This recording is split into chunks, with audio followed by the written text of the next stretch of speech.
Go on.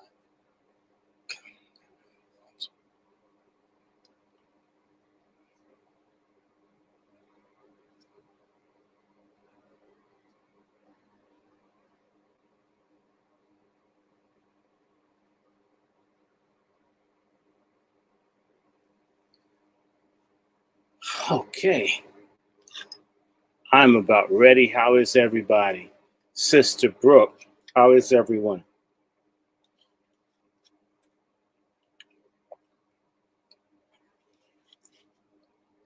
Happy Memorial Day Eve. Mm.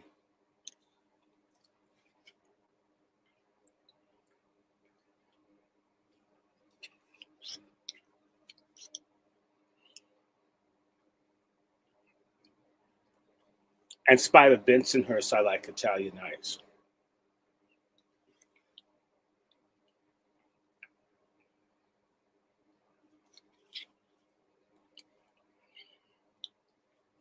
Everybody retweet this now. Mm.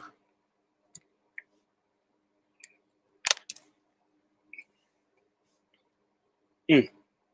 Just dropped Sister Keisha home. How's her husband doing? How's Mr. Foster doing?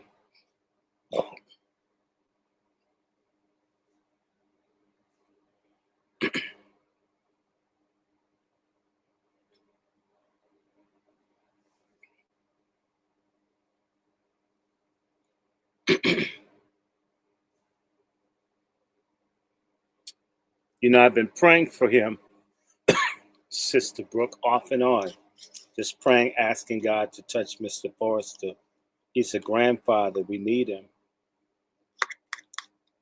Keisha's been through a lot. That would just about break her.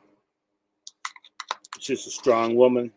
She's a beautiful, intelligent woman. But she needs a man to be with her, and she wants him, and she's a good woman.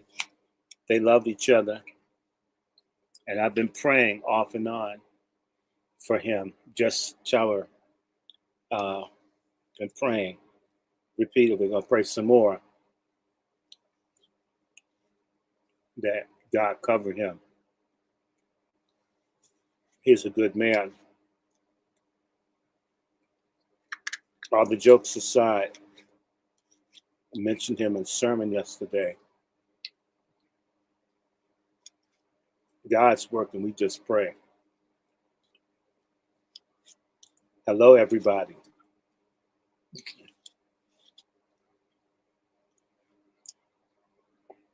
Y'all getting ready?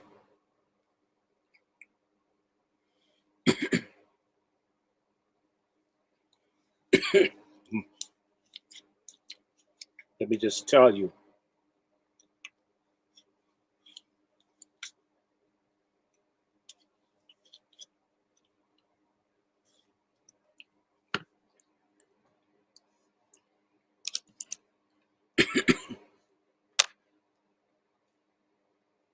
Oh, my. We're going to be doing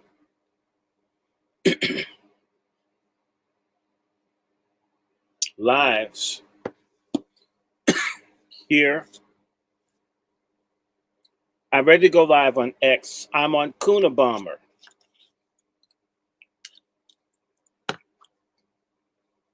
Let me show you the link.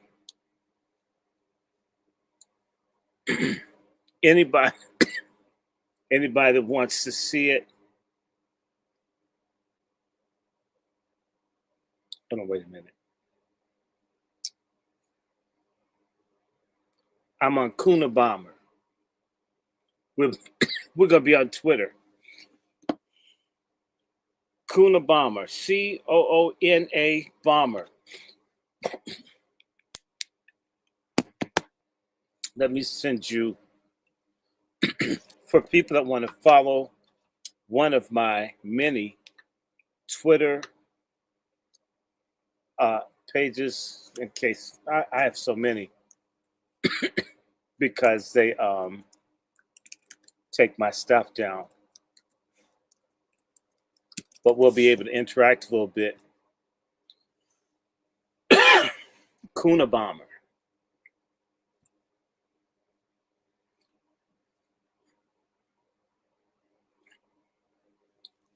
Okay, so send a link to Kuna Bomber, Miriam. I'm ready.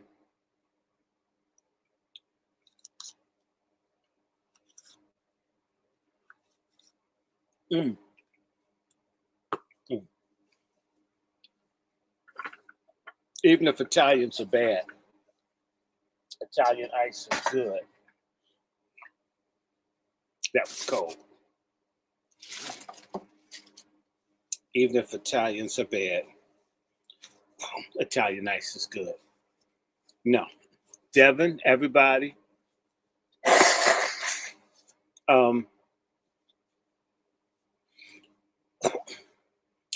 We're going to get busy. And what we got to do, we got a lot to get done. So, Sister Nikki, the God, and other people, we got to have this conversation. You had an Italian ice today? My God. As long as you didn't have an Italian, just the ice. Just the ice. Now, let me see. Star Thompson. Thanks. Now, how do I get to her thing? Miriam, where is the link so we can get this moving?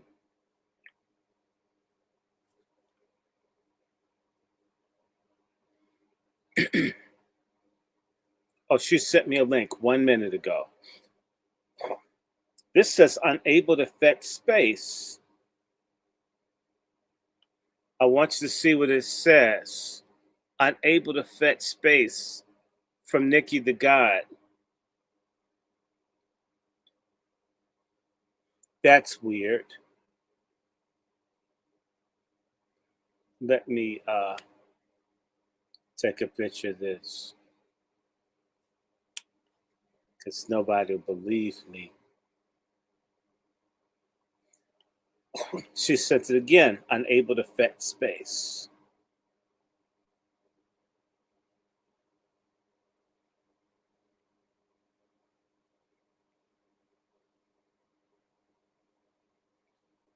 We'll be off in a second. This is, I just need to know how they do.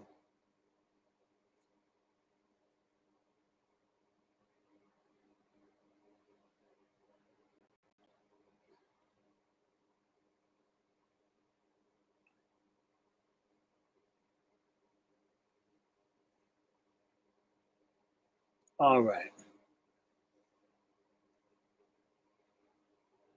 So,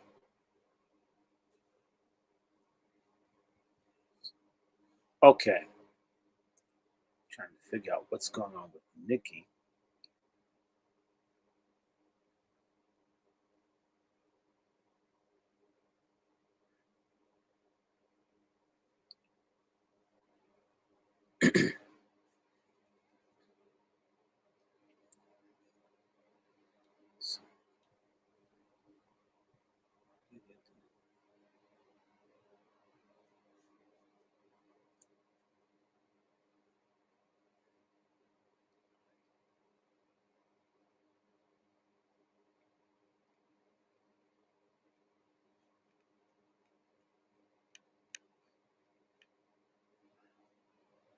Where is Nikki? I can't find the space. Okay, Miriam, we got all these people here. I can start a space if she can't. We do whatever we have to do. I don't really care, but we need to get busy.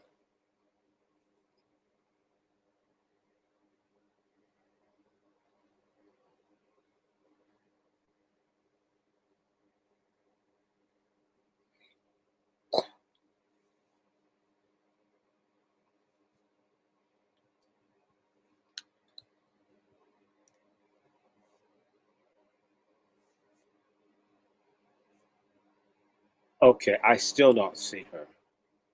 Let me call her again. This is.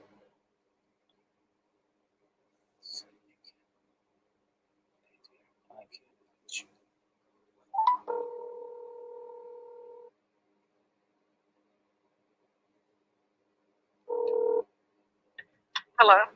Hey, Nikki, did you see the Yeah, message that it? I'm having technical difficulties right now, so I'm having to log into another phone.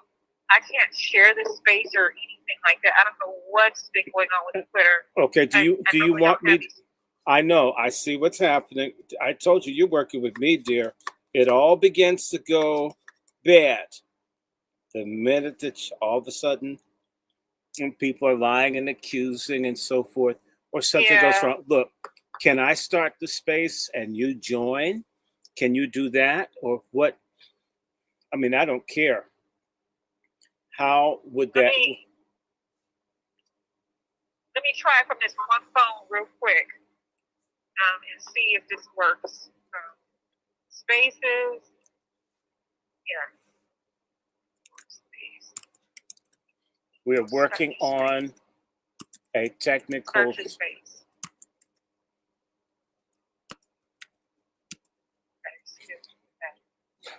All right, so this seems to be working better. Okay, I just started it. Let me send this to Miriam. I'm gonna send this to only Miriam because I'm just trying to get moving right now. So that's a problem.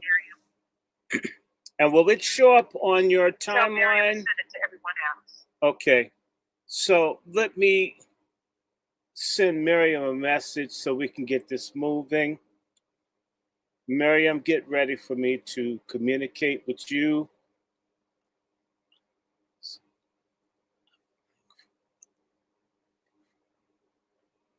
Okay. It's about to be a mess. Okay, I got it. Oh, she's in here. Okay, I'm getting ready to co-host you so that I can go answer the door real quick, and then yeah. You see how my Italian ice came? I had to run because it's frozen to run and get it. Yeah, I love Italian ice. It is so delicious. Yes. It's so good. So much better than the people. Psych. I just sent you a tell her I just sent her a co-host invite. Miriam, you got a co-host invite, Miriam.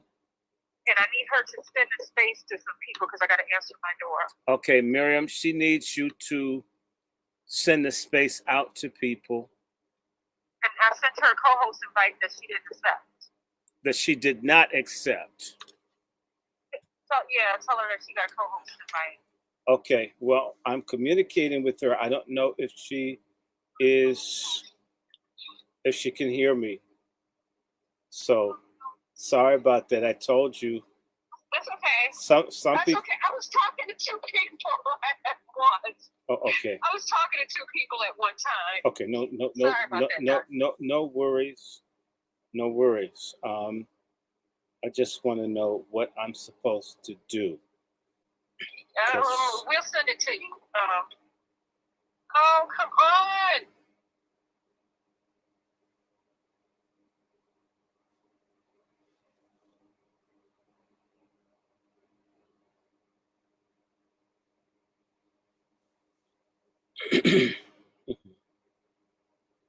Okay, thank you.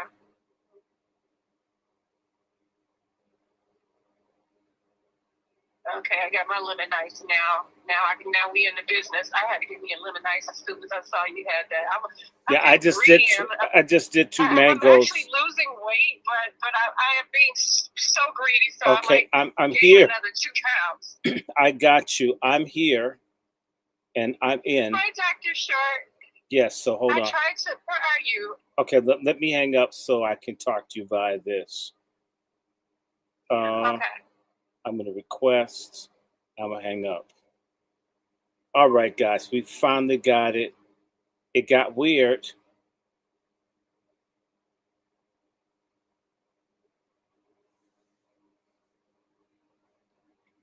Okay. Why Jesus loves you. We're ready. We're ready. We're ready. Here we go. Okay. Can you hear me? Sister Nikki, Sister Miriam, you got a co-host invite. Did she accept it? I don't know if she can hear me, but anybody, Miriam, add it. Okay. Anybody that wants to be in the Twitter space, understand it's going to be a tight space. You can come to Kuna Bomber in Twitter. Can't guarantee you everybody's going to chat, but we'll do what we can. Okay. And the volume is super low Hold on, here. Let me turn it up. Mine is, I've got my volume all the way up. Oh, man, I can't believe this is. Yeah, so it's my phone. I'm just trying to figure out if there's anything else playing in the background. Let me close everything up. I think there was a YouTube video going. Can y'all hear me? I hear you perfectly. Now, what about Miriam? They have her as a listener. I'm trying to send her a request. I'm not sure why I won't.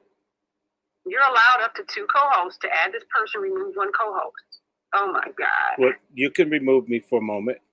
No, it's just something wrong with Twitter right now. It's definitely something wrong with Twitter right now. It's not allowing me to co-host, and I kind of need her to right now. Are you a T-Mobile customer? Oh no, I'm AT&T, buddy. And so this is Twitter that's been acting up for me lately. Okay. Did you leave all the way out to space and close up your app and come back? Leave all the way out, Miriam.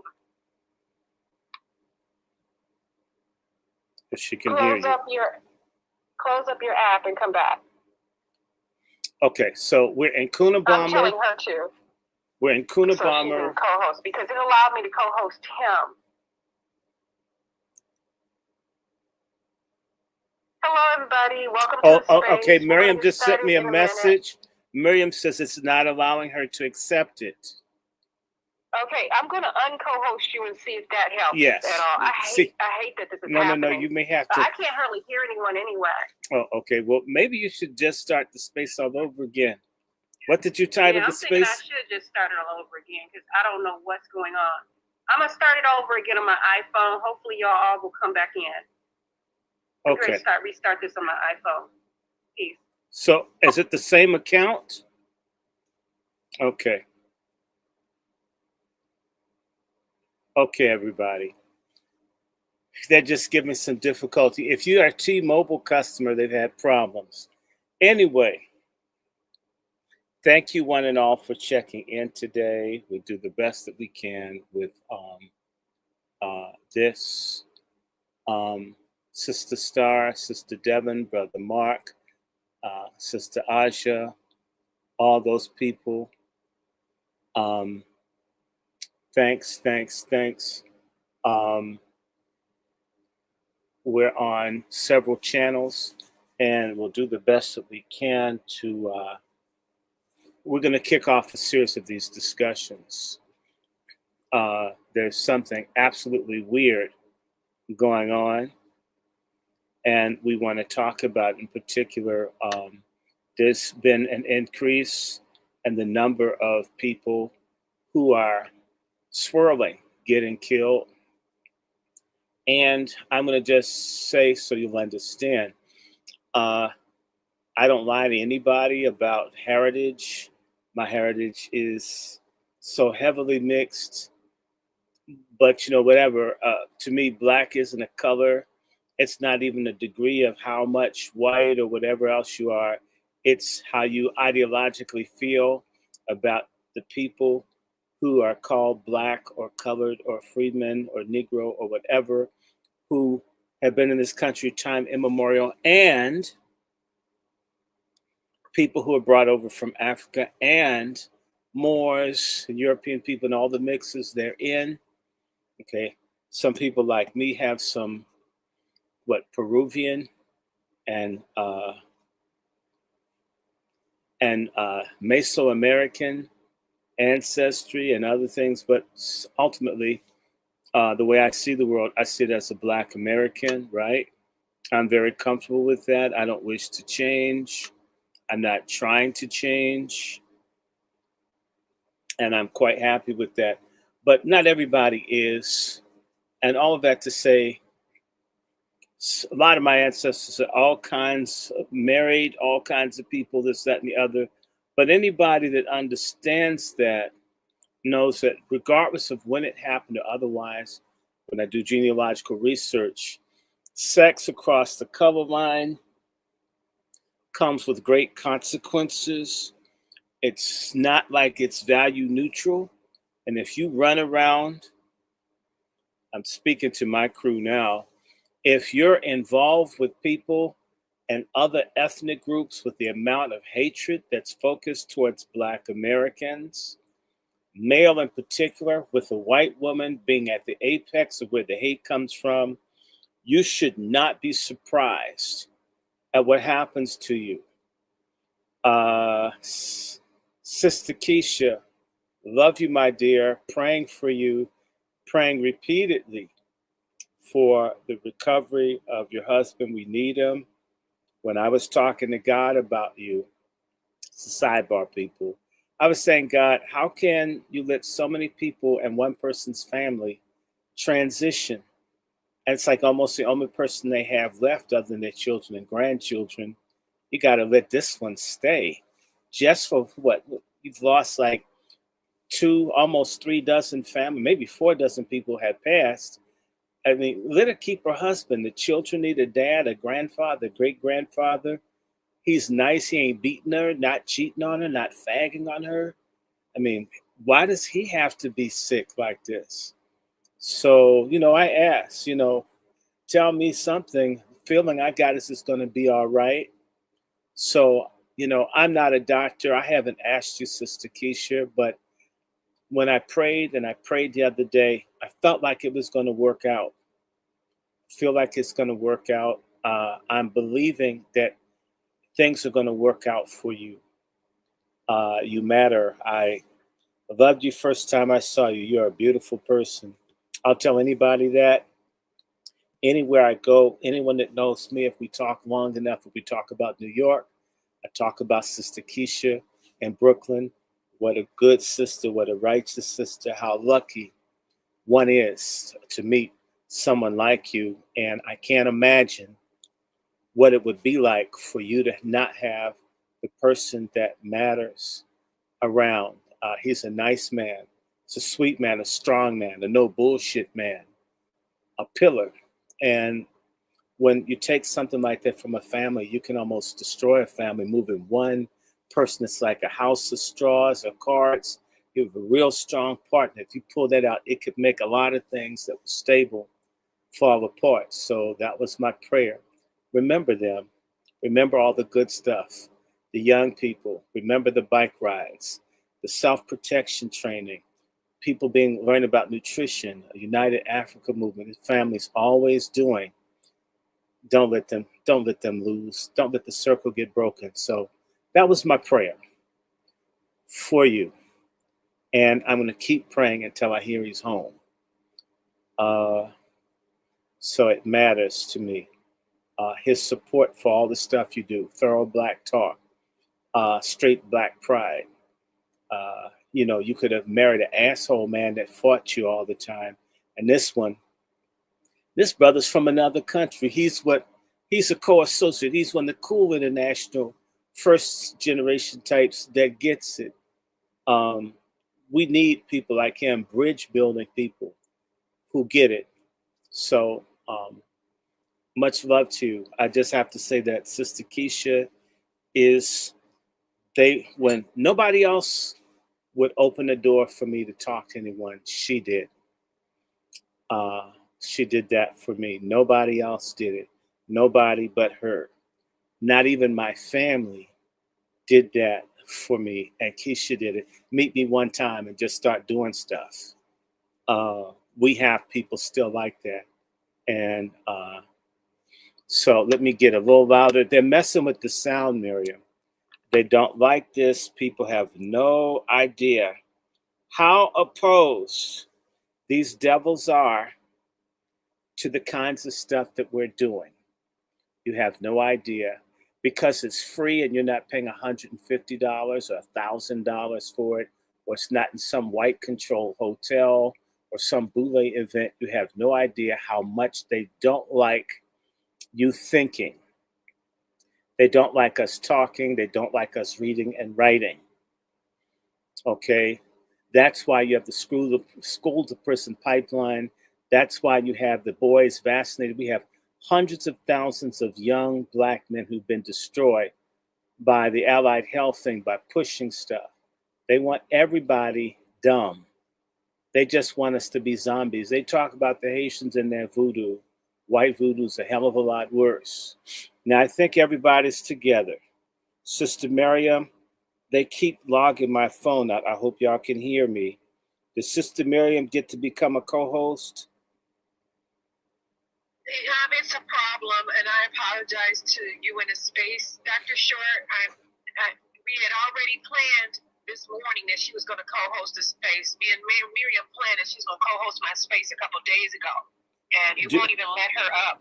Do you want me to try to co-host the space and us just do this all over again? You want to start a space up and then you co-host both of us? Yeah, I think do that, Doctor? I'll try it. I'm sorry. And I would like to invite all of you back, and we apologize for this. I think they're doing this on purpose. Oh no, they are doing it on purpose. Do you really think they want you, me, and us to hook up? Do you? I told you, whenever I do stuff, all of a sudden problems start occurring.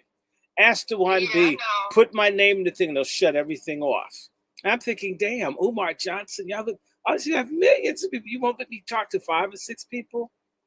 Yeah, come here, selfish. Yes, you can come. There's plenty of food, so I don't know why you're bothering me. It's today Memorial. Give him some of that lemon ice. He'll like it. Come on. Give him some of that lemon ice. Come on, selfish. Okay, there they are. Show him. Let me see him. Please. Oh, be careful, selfish. Be careful. Okay, she's in my lap right now. Ouch. Come here. Come back. Is she dark gray? He's on YouTube, y'all. He's on YouTube. Yeah, so let me close this and I'll open up a space. And the other thing is, you haven't told people what you're going to talk about. That's another thing.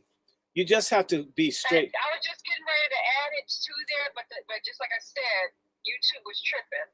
YouTube always trips. Wait. I'll see you in a minute. I'm going to close this space. Hold on. Waiting for an invite from you, okay? Selfish is mad. They want to go outside. So let me put the cat's ass outside so they won't fuck with me. Hold on. I see, this is why I need a Yorkie dog. I could tell a dog to shut up. And I hope this cat didn't draw no blood out of me when it jumped. Hold on. God, hold on. No, hold on. Selfish, let's go. Go, move. I should have named my daughter that. My daughter is just as old as she is. She's just as spoiled and selfish herself. But I still love her.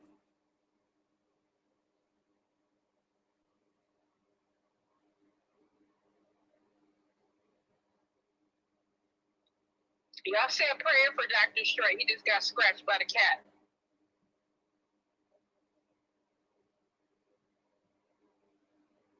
Okay, I'm going to end a space to everybody on X. I'm going to end this space. Watch my page.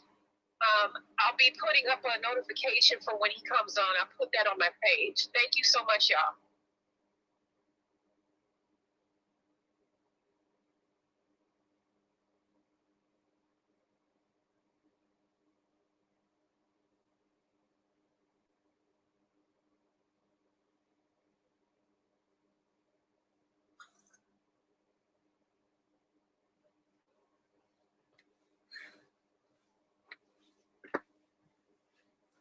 Okay. Oh, God.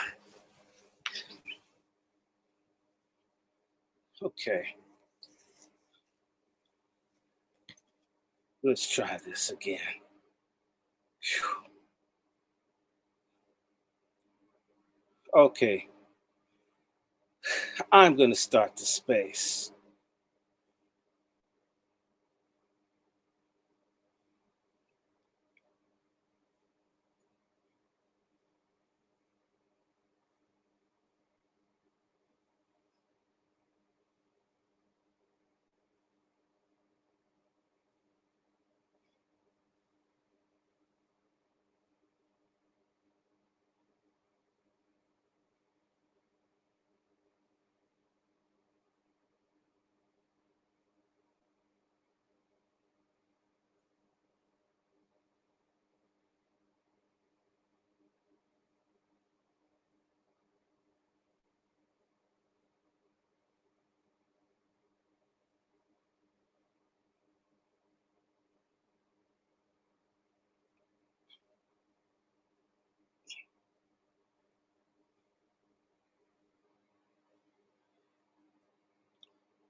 I'm almost done.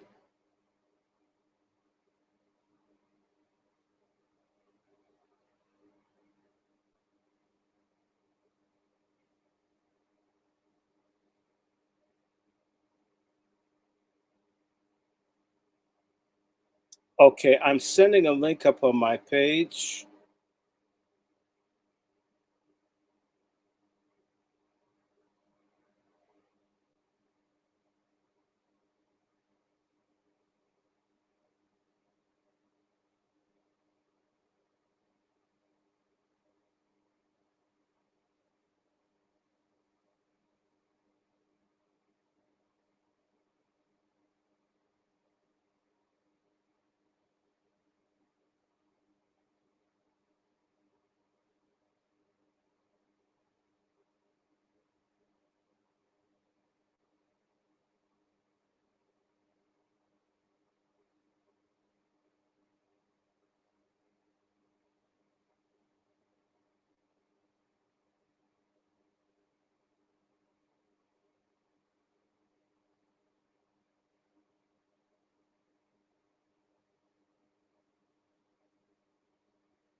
I'm almost done, people.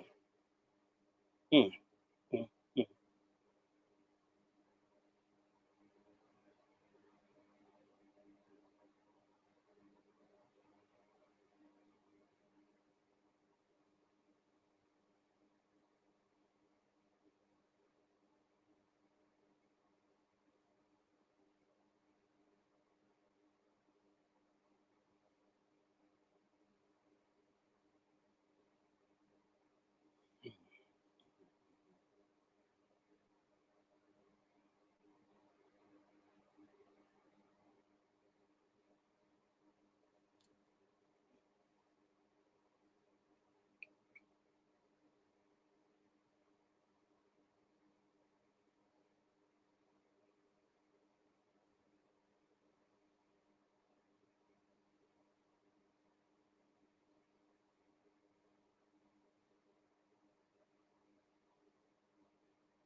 All right. I need to invite some people. So, how do I do this?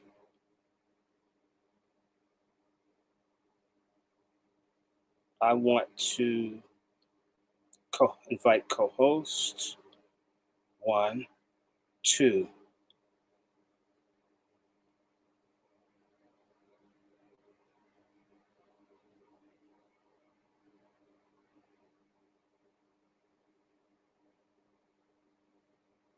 Okay.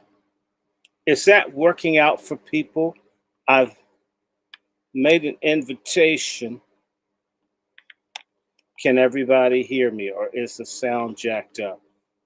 Miriam, can you take an invitation? Okay. I accepted the co-host, but it just only made me a speaker. So Wow. I don't know what you can see. The same thing for me. Okay, hold on. So give it a chance and see if it just does something else. If not, we'll just wing it and just make it work. Okay, invite co-host. I'll do it again. Send invites. No, Twitter's haven't been having a problem lately, so I think we'll just, people will know that. Well, you just say that we're just the co-host. People will know. It is what it is. Okay. People are coming to see. People want to hear what you have to say. So Okay. I think we should just go ahead and get started. Okay, well, we can go ahead and get started. My apologies again, folk. It ain't us. It's Twitter. This is Doge, or should I say Doggy Elon Musk. Again, his sharp, smart ass white boys at work again, yet again, fucking something up that was working before he showed up until his next SpaceX blows up. But I wanted to begin because we're gonna have many of these conversations. But I want to have a very clear conversation because there's the economy in this country has been jacked up and it's not going to get better anytime soon. And there's a very basic American history that we need to deal with. When white people's money runs out, white folk go crazy. I mean, black folk are used to money running out. We've sometimes had to learn to not have anything in a country that's wealthy. A lot of white folk, they're not used to stuff not going their way. So a white person that's doing really great can be liberal and loving and generous and giving, post-racial, interracial, love everybody, but let their money get jacked up and they get strange real fast. We're talking about white men losing a job and killing his whole family when he loses his job. Black folk lose jobs, get evicted and stuff all the time. It happened to them. They got to hurt somebody. And they may not wait to get to a school or a supermarket to shoot a black person. But if they already have a black person in their life, as I've been saying for years, a lot of you folks out there swirling, you just have to have interracial sex as if it's never been done before. That you're just a matured life insurance policy away from deletion. And even if you're not killed for a life insurance policy, you might get killed because the person just wants to move on. And as much as you've educated them about race, all of you niggas that do one-on-one with white people and you teach about shit they may have never understood, they realize I could kill this person and get away because I'm white. I never thought about it until I started having black friends. I could kill them, have an all-white grand jury or an all-white jury, and get off killing someone. And this is as old as America. And the thing that isn't old is the crass stupidity, in particular of swirler, black men and women. But I want to focus in on dumbass black men. Normally, I'm attacking feminists. Yes, if you're a feminist, go to hell. You're not shit. I don't care if you're a black feminist, womanist. I don't respect you. And look at this. Go to hell, racists. Get the hell off my platform. Moderators, you see a cracker, see a racist, get them the hell off. This isn't for you. Take your ass to hell. You're going anyway.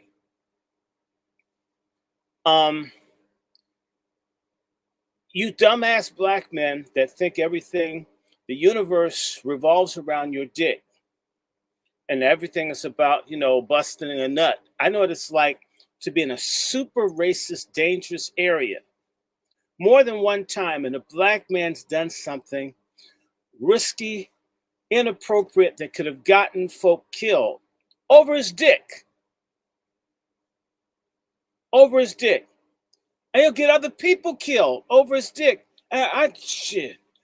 I don't care if she's white. I don't care if this is a Ku Klux Klan neighborhood. That white girl's fine. I'm gonna fucking talk to her. And you got us out with you in some area. And if we didn't have cars, I never driven, which means, damn, they'll kill our ass by the time the bus gets here for us to try to get out of here. To do stupid shit around. I got a big black dick. I don't need any sexual discipline. That was back in the 60s, and white girls like us. And that kind of behavior is going to get nipped in the bud, and violently so.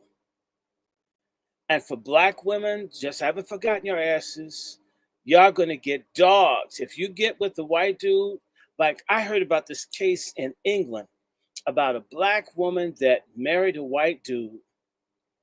And the white dude told her he wasn't racist, and he married her just so he could poison and kill her.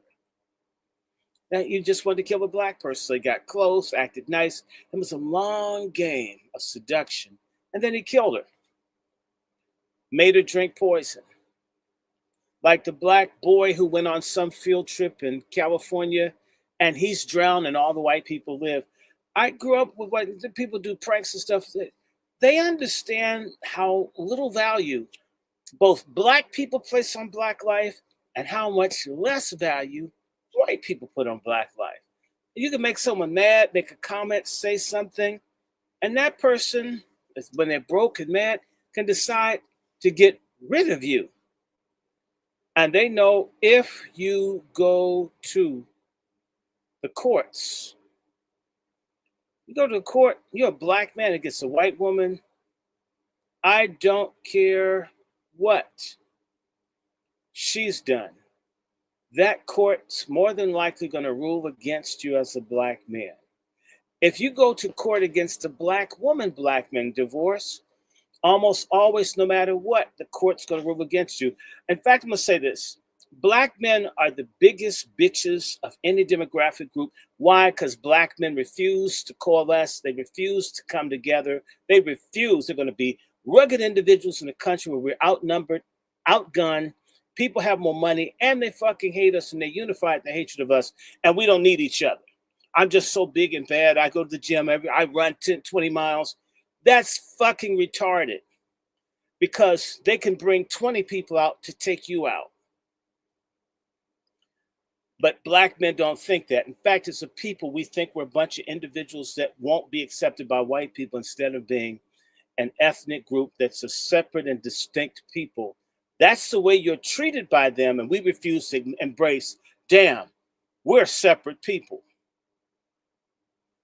The Kerner Commission study says a nation that's black and white, separate and unequal, and we walk around pretending, oh, well, just a little bit of time, we're going to become part of the white nation. That's a goddamn lie. And if having sex with white people would make us free, you have to explain to me why roughly 20% of the people enslaved in this country had white parents. Just saying. So it's stupid. And you're going to see a lot of black men get destroyed.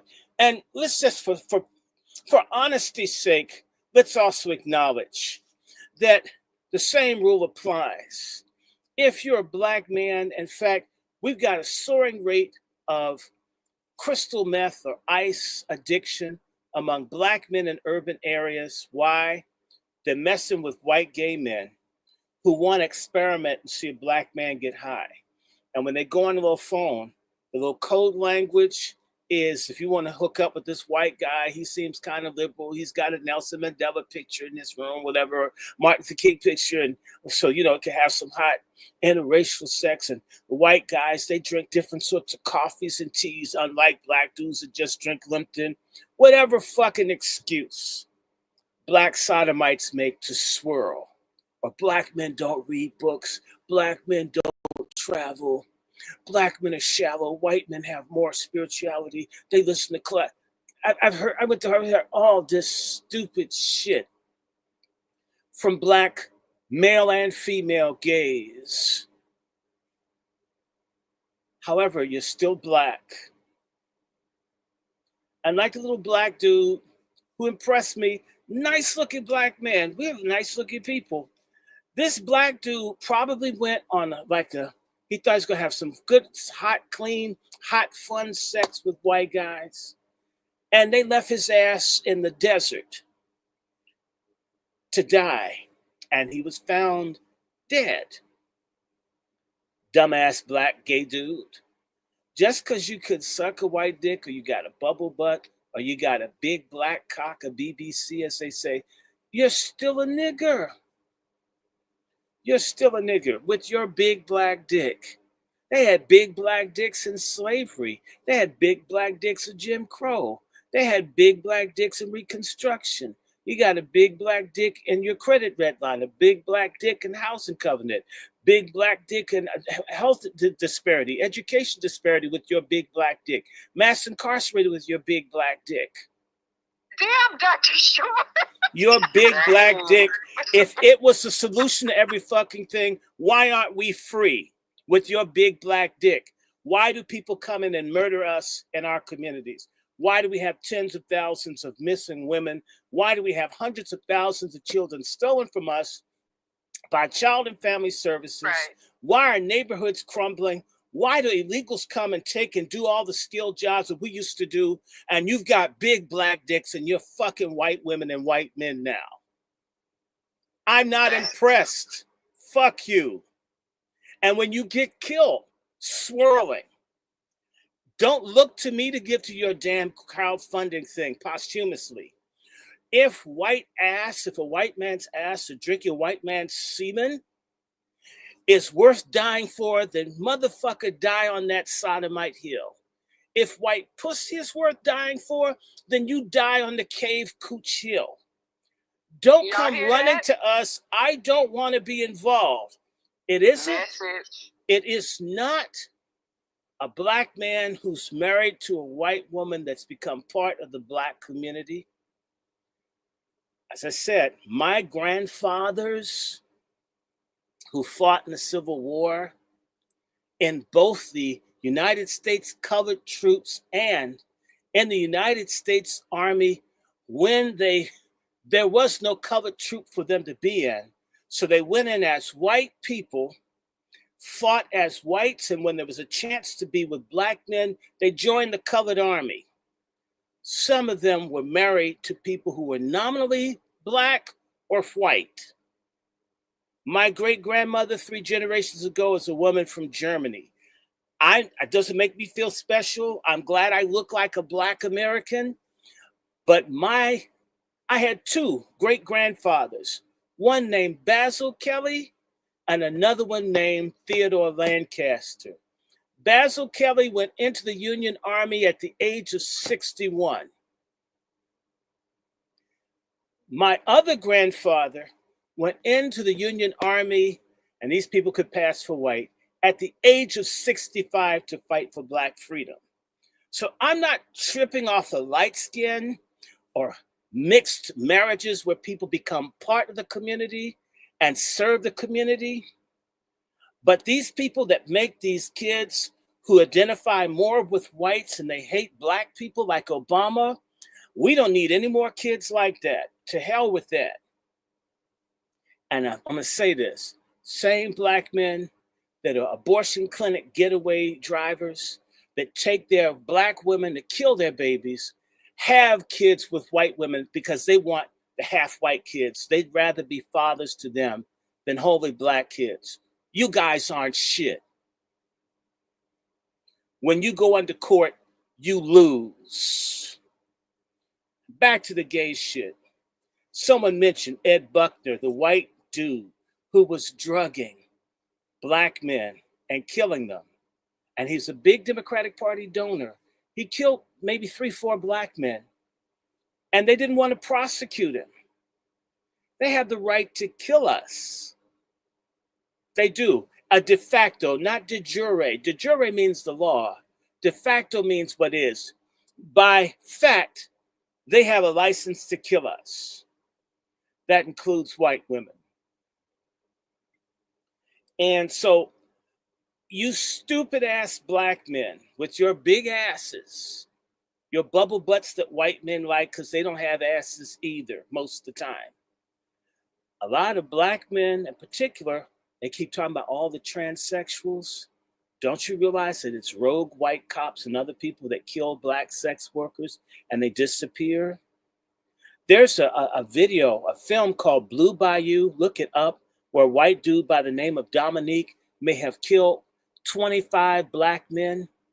Gay white dude was just slaughtering black men. They didn't even want to solve it. Black men disappear and get killed all the time.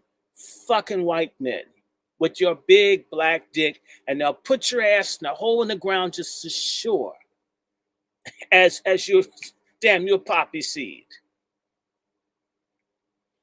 Ed Buck killed folk, and he's probably going to get out of jail early for good behavior. People seem to forget the white people celebrated Jeffrey Dahmer up in the Midwest. In the Army, Jeffrey Dahmer was drugging and raping black men. He got an honorable discharge. Then he would cruise and look for black men, because let's just get to the bottom of it. Black men, you fuckers that follow Malachi York and other people, y'all talk a good game.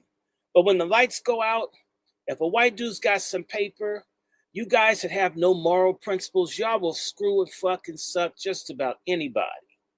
Any race, because black men have become hoes with the biggest fucking holes on the planet.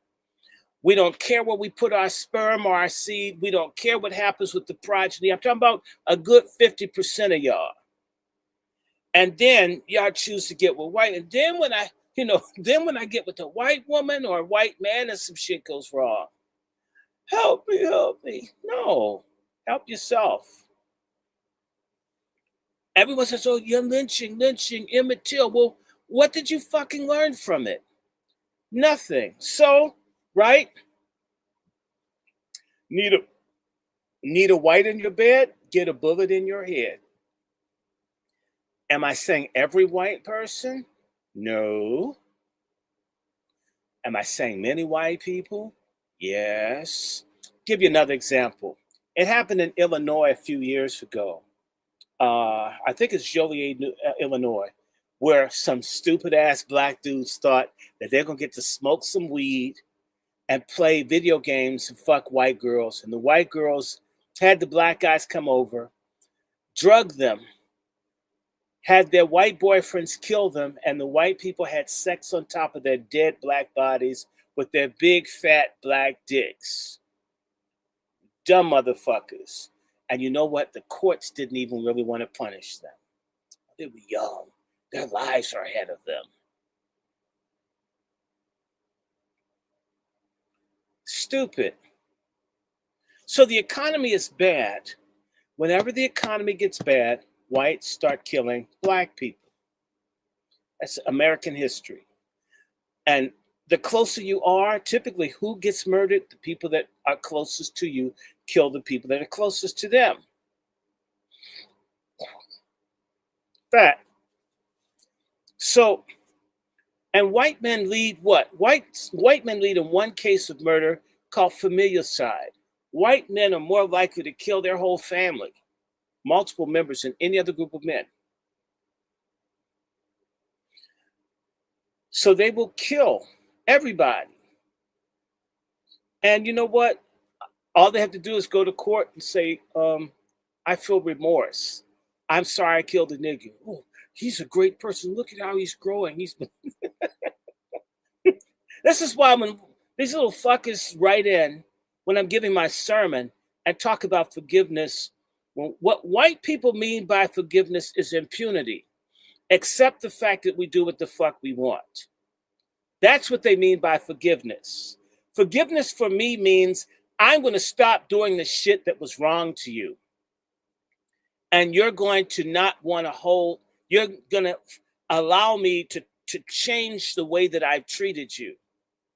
For them means forget about whatever I've done to you because I'm going to do it again and get used to it. That's what forgiveness means to them. And I don't care who, everything shows that what I've said is the truth. Treaties with the Indians, treaties with the Japanese, treaties with the Koreans, treaties with the Vietnamese, treaties with the Afghanis, treaties with the Iraqis, treaties with the Haitians, Dominicans, all the laws regarding civil rights for Black Americans and Indians, you name it. They're covenant-breaking killers to a man and a woman. And if you need to lay down with that, it's your ass, not mine. Did I say everybody? No. But I grew up with people whose parents, and I watched it, and I got some books around here. We're going to be reading and talked about that. There's a book called Prejudice in Your Child. And it talks about how white people teach their children by the age of 3 and 4 to hate Black people. I mean, before their asses can read, write, and sometimes speak, they know that you're the damn enemy. And sometimes they go through phases where they decide, I'm going to rebel against my parents. You know what? I know how to make my parents mad. I'm going to get a Black boyfriend. That'll just that'll just make my dad lose it. Just a Black person, no matter how nice he is, no matter how clean, decent, respectful, that would just send my parents off. It'll upset my mother.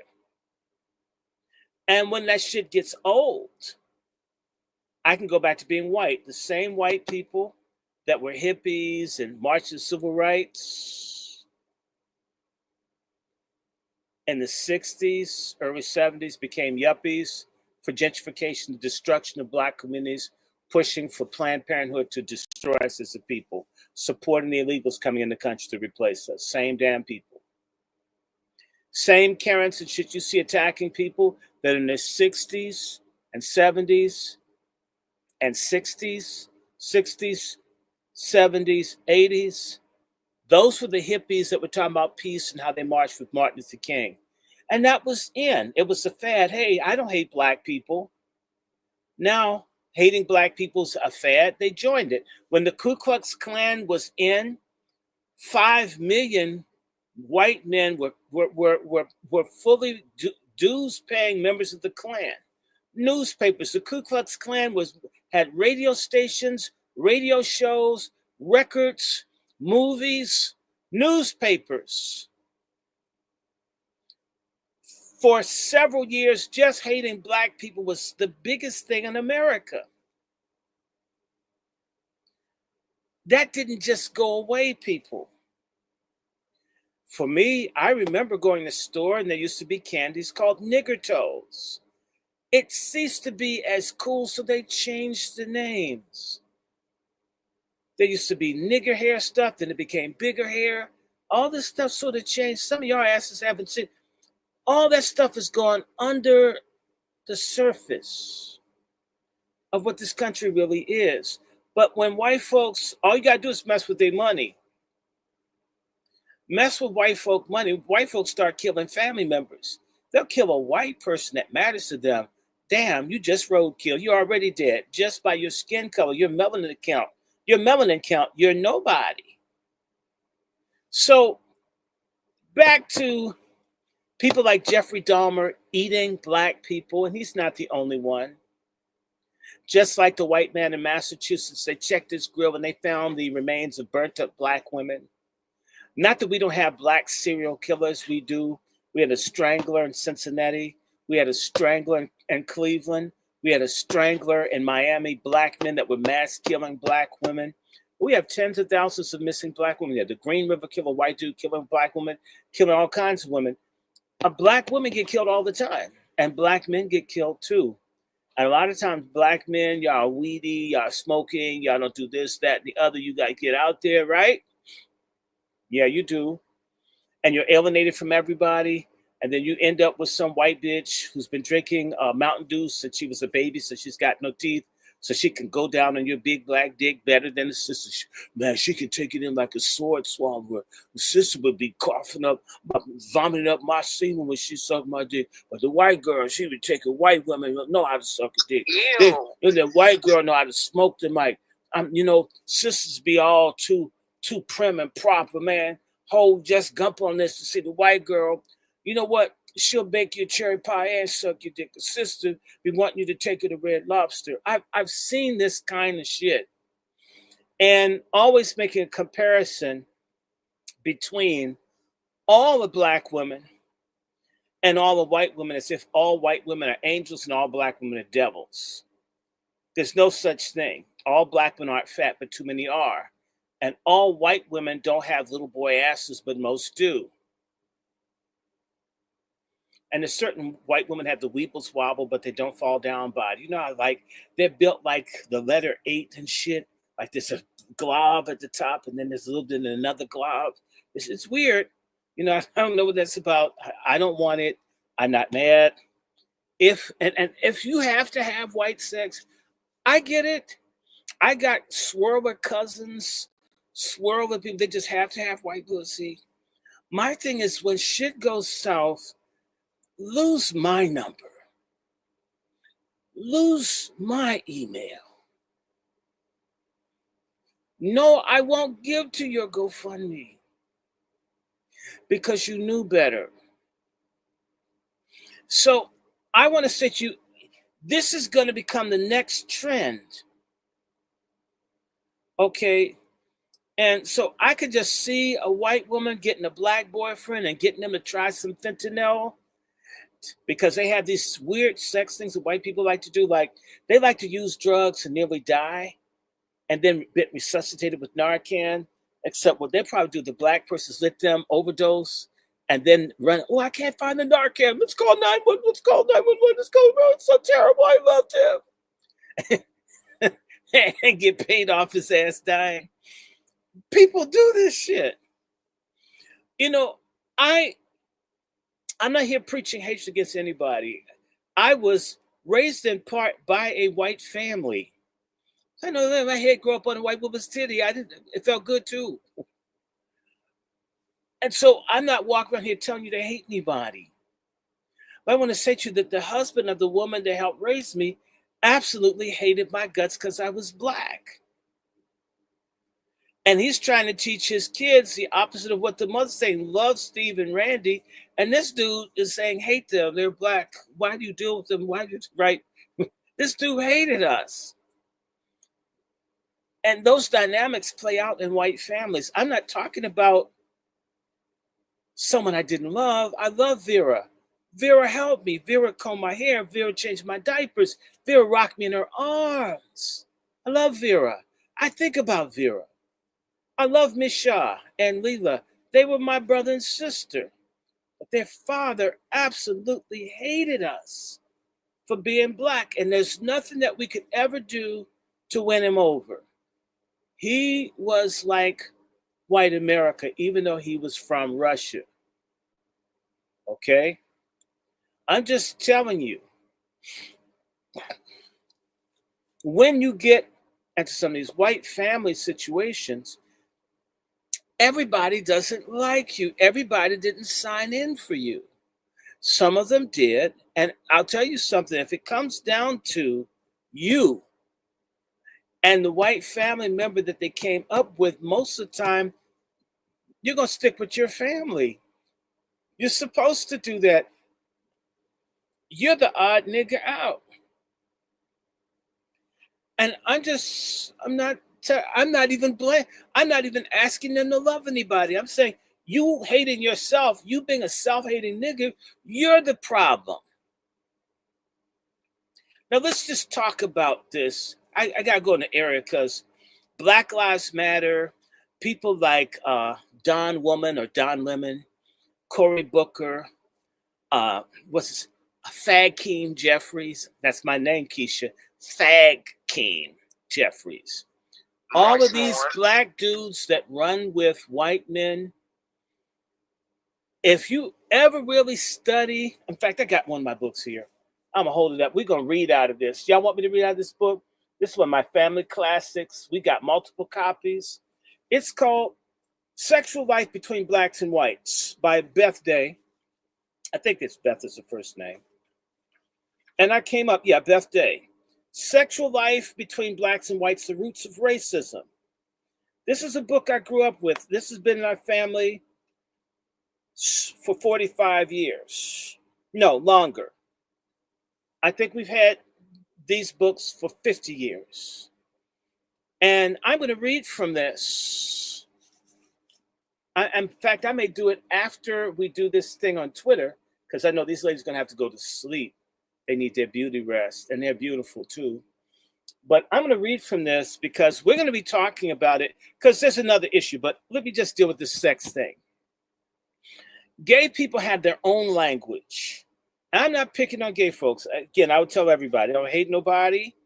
I would tell anybody that my gay great aunt saved my grandfather from a lynch mob. I'm here because my bulldagger aunt was a brave ass woman. I love my bulldagger aunt that looked like a black Dick Van Dyke. Okay, I do. I don't have to agree with how she lived. She saved my grandfather. I got a life because of a lesbian. So I don't walk around and say, "Ooh, kill gay people." No. That's not what I'm trying to say. What I'm trying to say is that white homosexuals are for white people. Black homosexuals are for white people. What's wrong with that damn picture?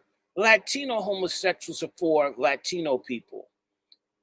Oriental, Southwest Asian, all of them are for their people, except for our pussy licking, dick sucking, sexual minorities. The motherfuckers are off base, not just sexually, but you don't have your priorities in order. This is why y'all don't like James Baldwin, and you like that pedophile rapist Bayard Rustin. Okay, I said it. I like James Baldwin. I do not like Bayard Rustin, because Bayard Rustin was a gay first. He put being a sodomite ahead of being black. James Baldwin says, I'm black, and what I do in private is my business. What more can I expect of any human being but to demand the right to their privacy? How they live is how they live. I can disagree as a Christian, which I do, but ultimately respect their preference, as long as you're not messing with kids and you're not a predator. So I'm down for Baldwin. But the problem is our gays ain't like Baldwin anymore. They're basically dick sucking and pussy licking Benedict Arnolds. You guys are sexuality traitors, sexuality coons. And you guys prioritize. You're down with the illegals. You're down with everything. And you're against the community as if there's some separate black gay community, when the white sodomites, the white gays don't share none of the monies and all that corporate shit for Pride Month. That shit doesn't touch the black gays. Y'all don't get it. Y'all don't get the good medications and shit to fight all the STDs you get out there sex working. No, you don't. You're under what I call queer crow. There's more racism among white gays against black homosexuals than any other community. Fact. And so they get turned out. And when the black folks, like in places like Mississippi, where a huge number of black men in Jackson, Mississippi are dying from AIDS, are white gays sending money to save black gays? You're out of your damn mind. They don't do it. And this is the thing I'm going to say about little black gay motherfuckers. You guys, when you get into trouble, you come back to the same community that you trash for being homophobic and everything else. And we're supposed to save your faggot asses. And yet you work to tear the community down with other people. I mean, it's a fucking deal breaker. It's non-negotiable. No matter who you screw, you should be for your own people. And that's why I want to talk about this issue of sexual delineation. No matter who you screw, you're supposed to be for your racial crew. I repeat, no matter who you screw, you're supposed to be for your racial crew. And real delineation, you have no business sleeping with the enemy, fraternizing with the enemy, swirling with the enemy, fagging and studying and dyking and being feminist and fagonist with the enemy? Are people your enemies? The body count says yes. Now, let me just say this. The gay folks have a whole lexicon of words. For example, a white man that's gay that likes black men is called a dinge queen. Dinge is another word for shit or mud. So white men that like black men in the gay lexicon is a dinge queen. Oh, they like blacks. That's inferior. Gay clubs and stuff, they don't do stuff for black people. No, they don't. No, they don't. And so I just want to deal with that. Black folk who are gay that think that somehow, because I had a gay dude tell me, I have a new community. In other words, his community was gay people, not black people, even though they were black. I belong to them. I'm not a part of the black community. A lot of people are sucking dick and munching pussy, carpet, sisters and brothers, and as a means to escape. It's black self-hatred, it's pathological, it's Stockholm syndrome, it's alien self-psychology, it's psychosis, it's psychotic. You're sick. And the same is so for a black man that would die for some run-through bargain basement trailer trash pussy. I said it. And the same thing for a black woman who will bitch about how much money a black man has. He's only making $70,000 a year, and yet you'll fuck a white boy making 15. Oh, you hoes have been found out too. We'll get back to y'all, but I got to talk to black men. You guys are going to be the primary victims of the violence that goes around as the economy gets bad.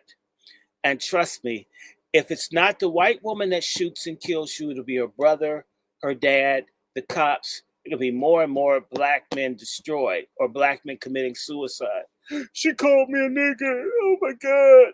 And she's been listening to rap music all her life. She's used the word nigger and he's crying. She called me a nigger. Or they're role playing Mandingo or Roots and shit. Call me Miss Ann. Miss Ann, call me Miss Ann again. Say I'm your sex slave. I'm a sex slave, baby. Say you're my sex slave again. That's right. Hey, what's this pussy, nigga? I'm gonna tell them. And then black folks role playing. They're black women too, being called wench and slut and bitch, getting slapped around. I say he loves me, right? What happens when someone says we were just having some rough sex and I hung this bitch by accident? I really love her. We were married.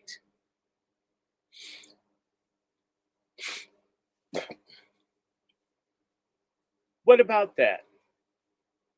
Or poisonings or other things. And get your ass to move to some rural area, like in Idaho, where the coroner and all of them are Klansmen. Oh, yeah, well, we need those organs. Don't be surprised if black men who have really good organs start getting married, people marrying you and killing you so they can sell your organs. These things happen, and more of it will happen. And I want to say to you, no matter what, I'm not expending any of my energy or time on anybody that subjects himself to that kind of shit. In fact, I'm going to now say something. You sorry ass swirling men and women, we can't find your ass standing for any cause. Reparation, healthcare, missing persons, your asses are MIA on every single solitary fucking cause in Black America. Because you're selfish, you're self-hating niggas that want to run away from this problem. And therefore, you guys may as well be enemy combatants. You're traitors, you've crossed over. If you have problems running away from the community, that's your fucking business.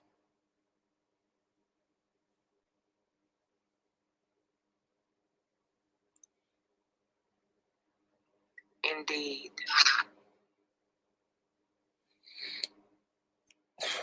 Yeah.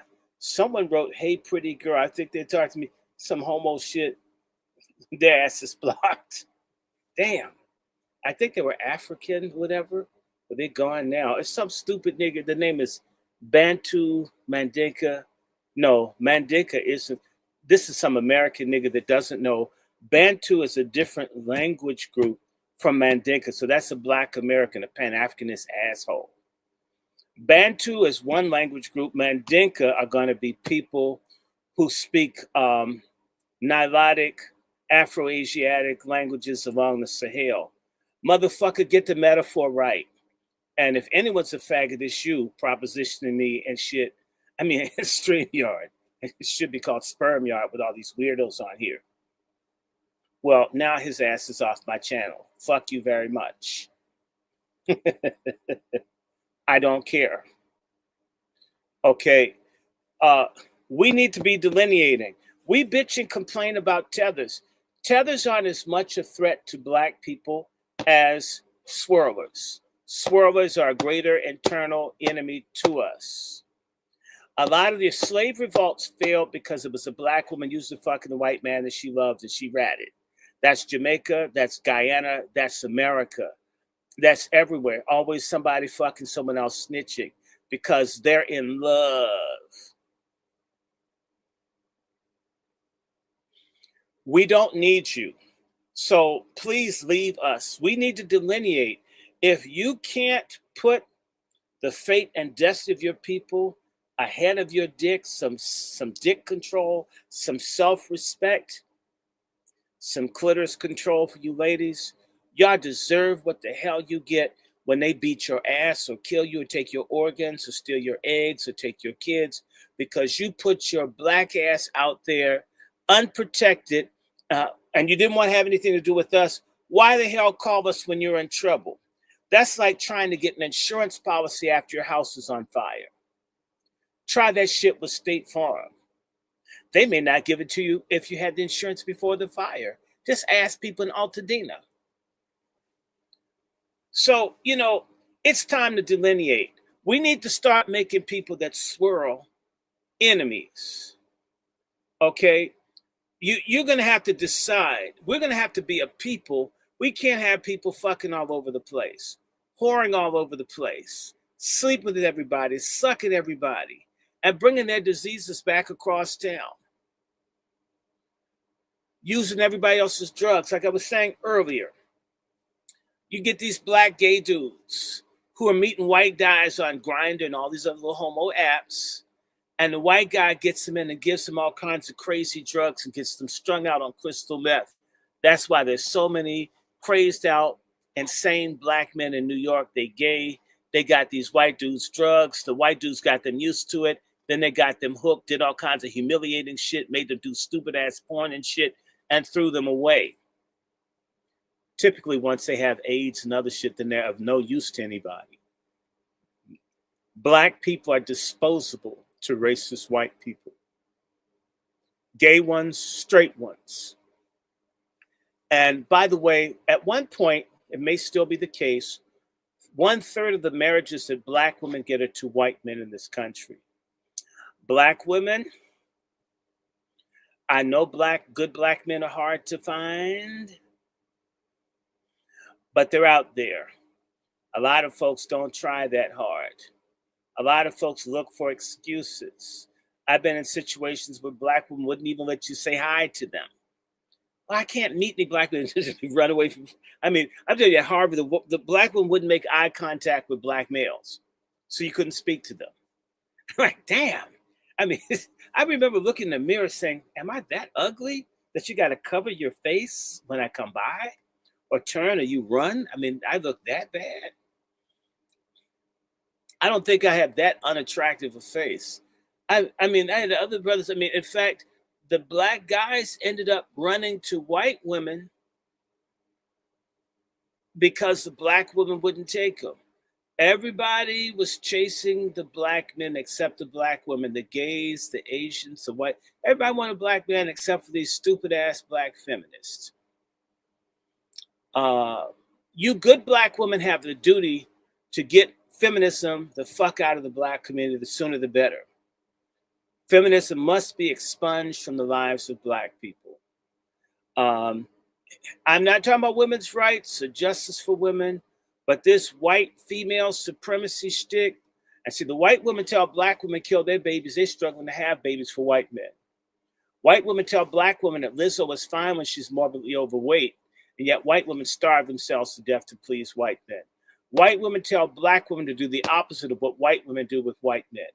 And dumbass black women are listening. But we want to talk about black men. Black men, the day of worshiping your dick is over. In fact, your dick is going to end up being a noose around your neck, and it's probably big enough to choke you out. In fact, your big black dick has a chokehold around your neck. Now, I got this book. I thank God. I have another one. I couldn't find it, but I bought another copy. This is brand new. Without Sanctuary. I was so lucky to get this. I mean, you may have to pay up to $400 to get one. This is a album of just pictures where white folks were making greeting cards and shit out of murdering black men. Don't think that this shit can't come back, but it would be done clandestinely, sold on the dark web. They probably have shit when cops kill people, like when those twins committed, they said those twins committed suicide in Georgia. I don't know. The people send out pictures everywhere. If you don't think, and this photo and selfie obsessed, that they aren't going to make pictures of dead black people and all and sell it, I assure you that they will. And your ass will end up being merchandised in some dark web Klan website. If white pussy is worth dying for, then it's none of our affair when you get your ass killed. If white dick is worth dying for, if you have to have kids that don't look like folks in your family with two black parents, if that is the price of your life, if that's your bucket list to be with someone white because you can't be with nobody black, you hate your mom and your dad and your people, then, you know, you're already dead to us. I'm not asking you to stay because we're not beggars. Being black has worth and value even if you don't see it. In fact, our value goes up when people like you get deleted. When you get the fuck out of our community or someone takes your black ass, self-hating ass out. It's doing us a favor because you're not doing anything to upbuild or upgrade or improve our community. You're here sucking up oxygen, sucking our fucking air, taking our damn energy and wasting it on trivial, whore-ass affairs. And just because it's heterosexual doesn't mean that it's commendable. In fact, you're supposed to like pussy, but you're supposed to like pussy among your own people first. Sisters should have first buyer's option on the dick in your pants, not some trailer bitch.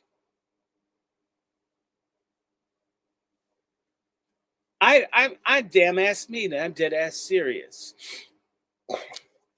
I know that there are a lot of difficult black women out there. There are many. But white women divorce black men in the same proportion that black women do. They don't stay, guys. It's a lie that white women are more submissive. It's a lie. Some white women are more submissive. You can't uniformly make all white women good or kind or loving or great mothers. You can't do that. You need to start doing some reading, some statistics.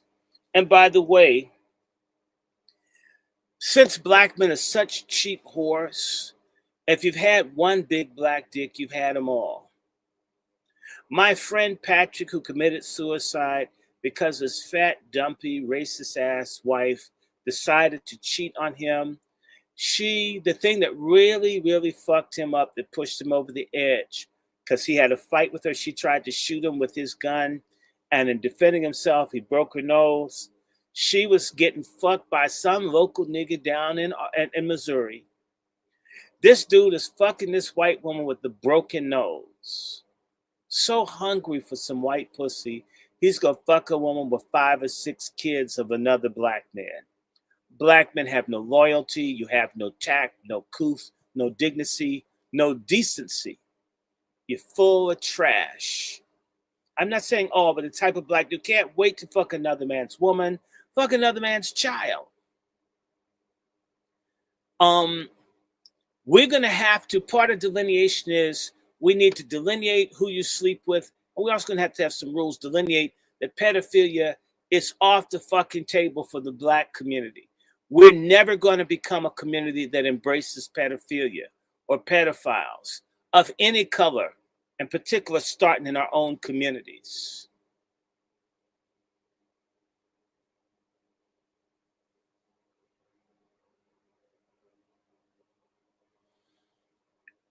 It's sad. And sisters, we'll do another thing. We're going to be doing this stuff all this week. We're going to, in fact, we're calling for a sex con. The only way, no more interracial fucking until we get reparations. Indeed. No more. I mean, we need to, the white people dumped the British people's tea in Boston Harbor.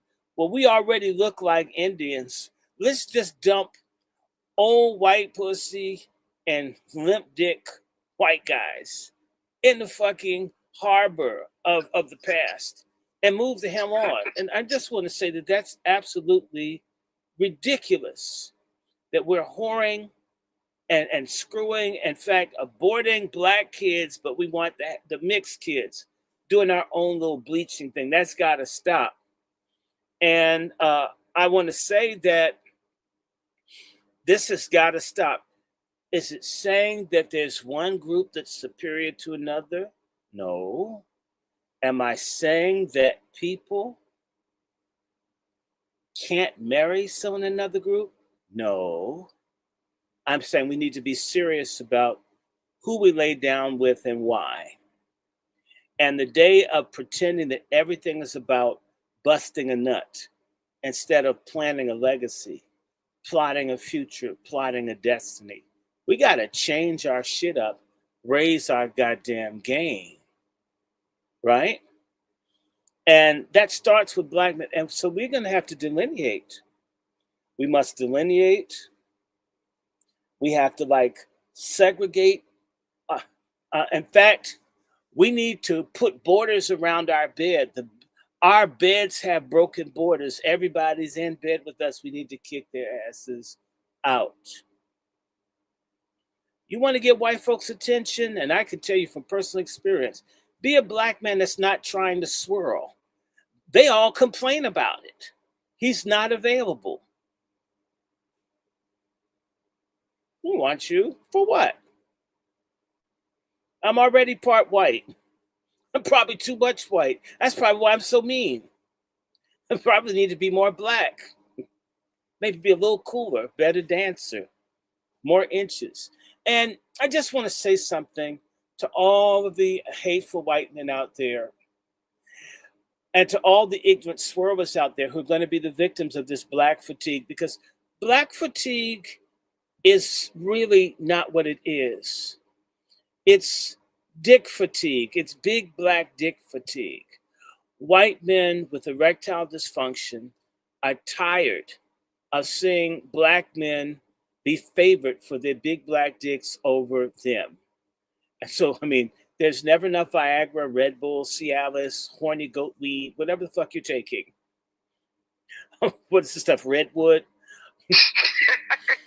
There's never enough of that to be in the competition with the myth of the big Black dick. When I was getting my heart surgery,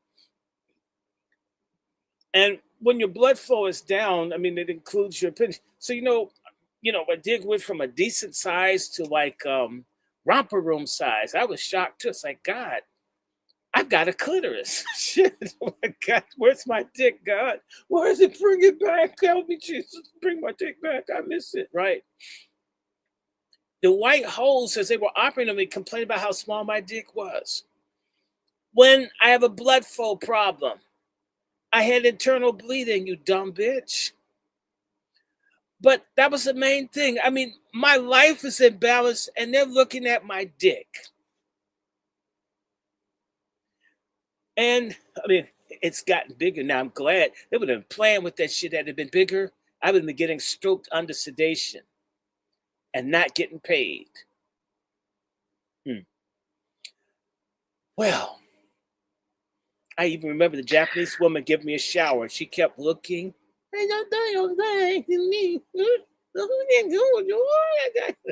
That was wild.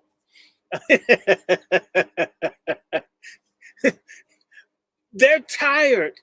It's big black dick fatigue. And so you swirlers are making white men mad. In fact, I'm going to tell you, your spine, your sciatic nerves would be better off if you stopped fucking so many white women. And a lot of unhappy black people out here, if they were getting boinked more often, some of them might want to go to the gym, have less attitude. A lot of sisters are mad running around because I know you're fucking a white woman. And here, if you have any kind of education, black women just assume you're fucking white woman, don't you? You swirlers have made us look like we're all like on a crusade to get white pussy.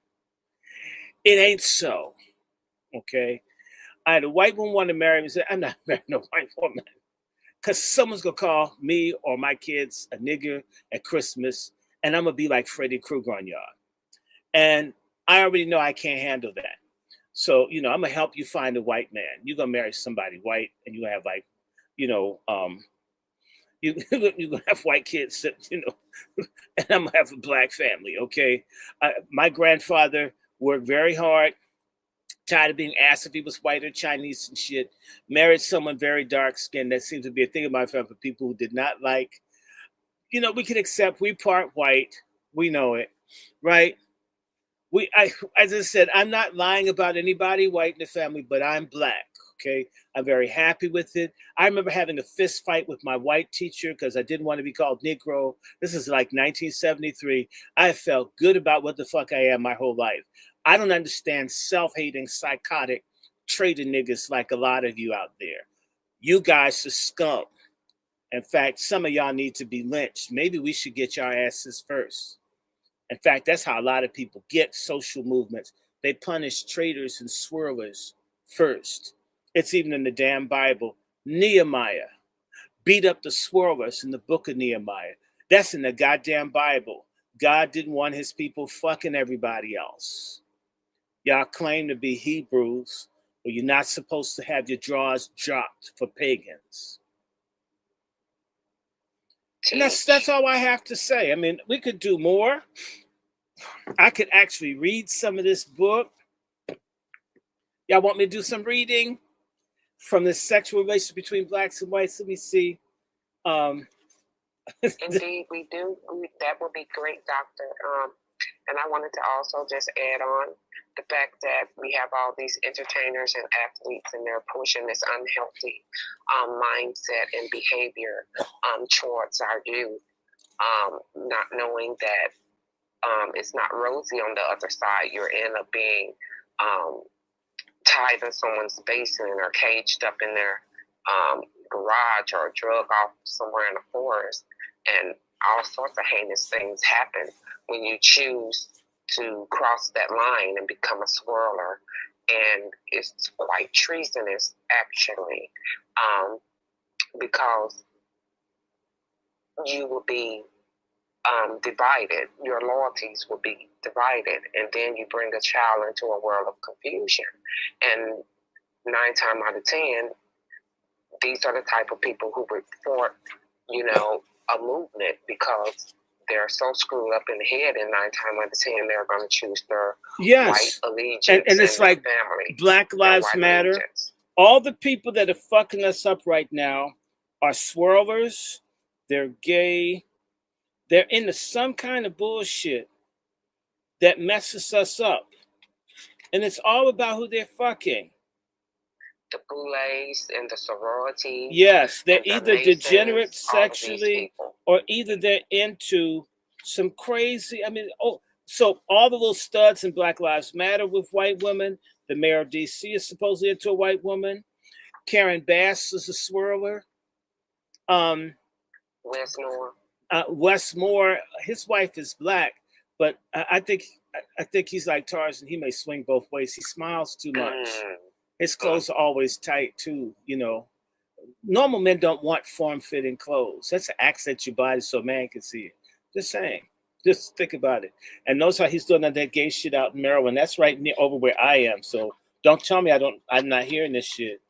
And when I saw him grab the mayor of Baltimore from behind and lift him up like he's gonna like go into him, and they both laughing, I says,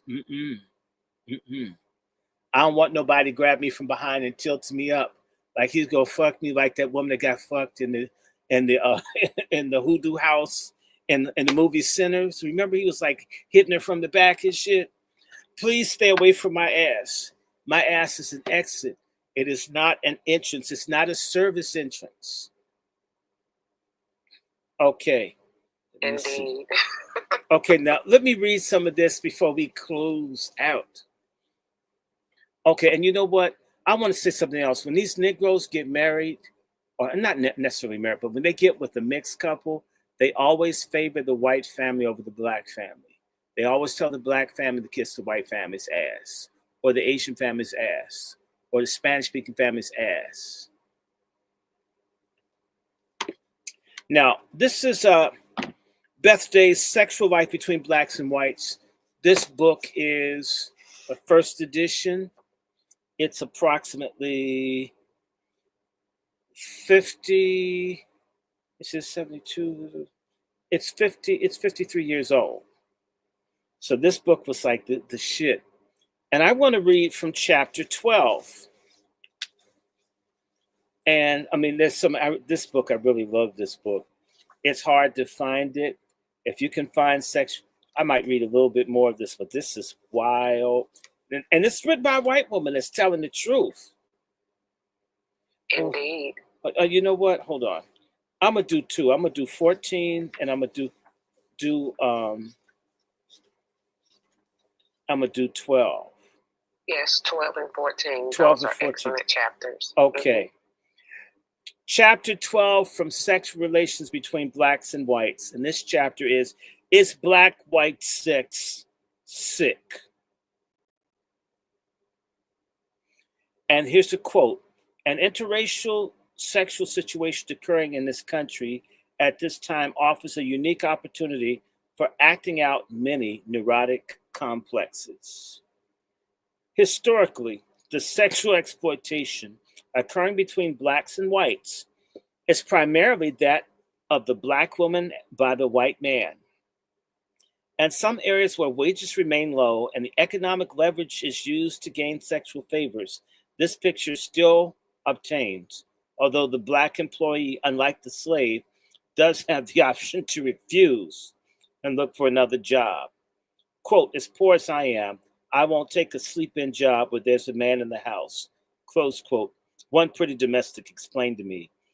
Wherever the black woman's found a means of economic survival without granting sexual favors, she is refusing to be exploited even by her own black men. The first strong position that many black women take when they do obtain financial and social independence is to refuse to play the sexual game. White men, other than employers who hold an economic whip, often find themselves at a disadvantage with black women today simply because of the past. They don't know how to approach black women. Black women are apt to be highly suspicious of a white man's motives, and those men who are the most sincere may expose themselves to rejection and ridicule when they do pursue a black woman. Quote, I'm not saying I would never consider going out with a white man, close quote, commented an attractive black co-ed at New York City College. Quote, he'd have to be an extraordinary man. He'd have to prove to me he was genuinely interested in me as a person, close quote. Some black college and career girls who identify strongly with the black movement say flatly that they would not consider dating white men. Quote, dating a white man right now is an unaffordable luxury, close quote, explaining the associate editor on a woman's magazine. Quote, you can't talk about unity and togetherness and nation building and be involved with the white, close quote.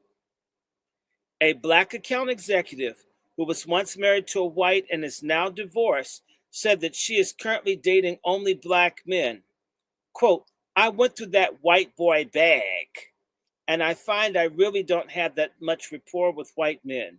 Being with a black man feels better to me, close quote. Young whites who date and marry across the color line today may merely be reflecting the current white youth revolution against the parent generation. Remember I said fads, trends. It's not because I love you. I want to show my parents I do what I want. So I'll get me some black dick or some black pussy. I'll show mom and dad I'm my own person. Not that I love black people. So black folks are a prop, a science project, a safari, like the little sub that blew up and shit. Look for the Titanic. Anyway, let me stop. White youth revolution against the parent generation, and deliberately dating blacks in order to show their contempt for the establishment or to act out their identification with the underdog. Alert blacks consider this an exploitative and dehumanizing motive. It is. Quote, lots of white fellas want to go out with the black girl just so they can say what great liberals they are, close quote, commented one black co-ed. Quote, they don't care about the girl individually. All she has to do is be black, close quote. Some black men are equally sensitive about whites' reasons for wanting to date or marry them. A young black government employee in Washington, D.C., who had an extended affair with a newly divorced white public relations executive in New York, finally took the initiative in breaking off the relationship, although he admittedly was in love with the girl. Quote, you just go out with me just because I'm black, close quote, he accused her. Quote, you're trying to find out who you are since your marriage broke up and you're dating a black man as one of the items on your list of things to try. You don't give a damn about me as a person. When white sexual exploitation was social and economic power play, it was a white man's game. When, however, it consists of psychological one-upmanship, it is easy for the black to exploit the white than vice versa, for the simple reason that blacks are better versed in psychological warfare. It has been the black's business to understand whites' weaknesses, sexual hang-ups, and social guilt. Some black men make a game of exploiting white, bleeding heart liberal women, parlaying their feelings of guilt over racial injustice into sexual favors. Quote, if you tell the bitch that she's just like every other white bitch that gets niggas hanged, close quote, explains successful Don Juan and Cecil Brown's The Life and Loves of Mr. Jive Ass Nigger, quote, she'll tell you she'll do anything to prove that you are wrong. Exploitation, as Brown's hero learns only too well, is a tricky game in which the winners may well become losers. A male who is dehumanized to a phallus, in other words, they just see you as a big black dick, is as much a victim as the female whose guilt he used as a trick to bed her. Stupid ass black men. The white woman who pursues black men because she believes the genital myth about the black male has no more respect for the object of her pursuit than the slaveholder did for his slave. Stupid ass black men. Brown provided a vivid portrait of the round robin exploitation among black males and white females in the expatriate setting of Denmark. The black hero exploits the white American consul for money and sex. She, in turn, exploits his sexuality. He and the other blacks who think they're the winners as kept gigolos find themselves, in turn, drained and exploited. You're getting drained. The big black dick, that's your energy going to somebody else. It's not in your community. It doesn't build or make you, and you're not making a legacy. You're basically being a dick with the body as a life support system for masses' great-granddaughter. Your dumbass.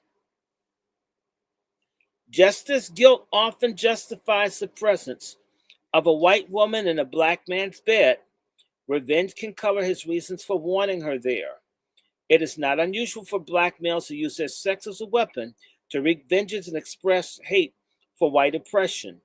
A black writer married to a white wife admitted to a friend that he secretly hated all whites, and every time he took his wife to bed, he was getting even for every racial insult he had endured in the past. Ironically, he found that his rage fueled his sex drive so that he was actually a more forceful, potent lover with this object of his lust hate than he was able to be with the black partner. This sort of emotional dividend is no doubt the reason that some lovers tend to pick a fight just before they make love.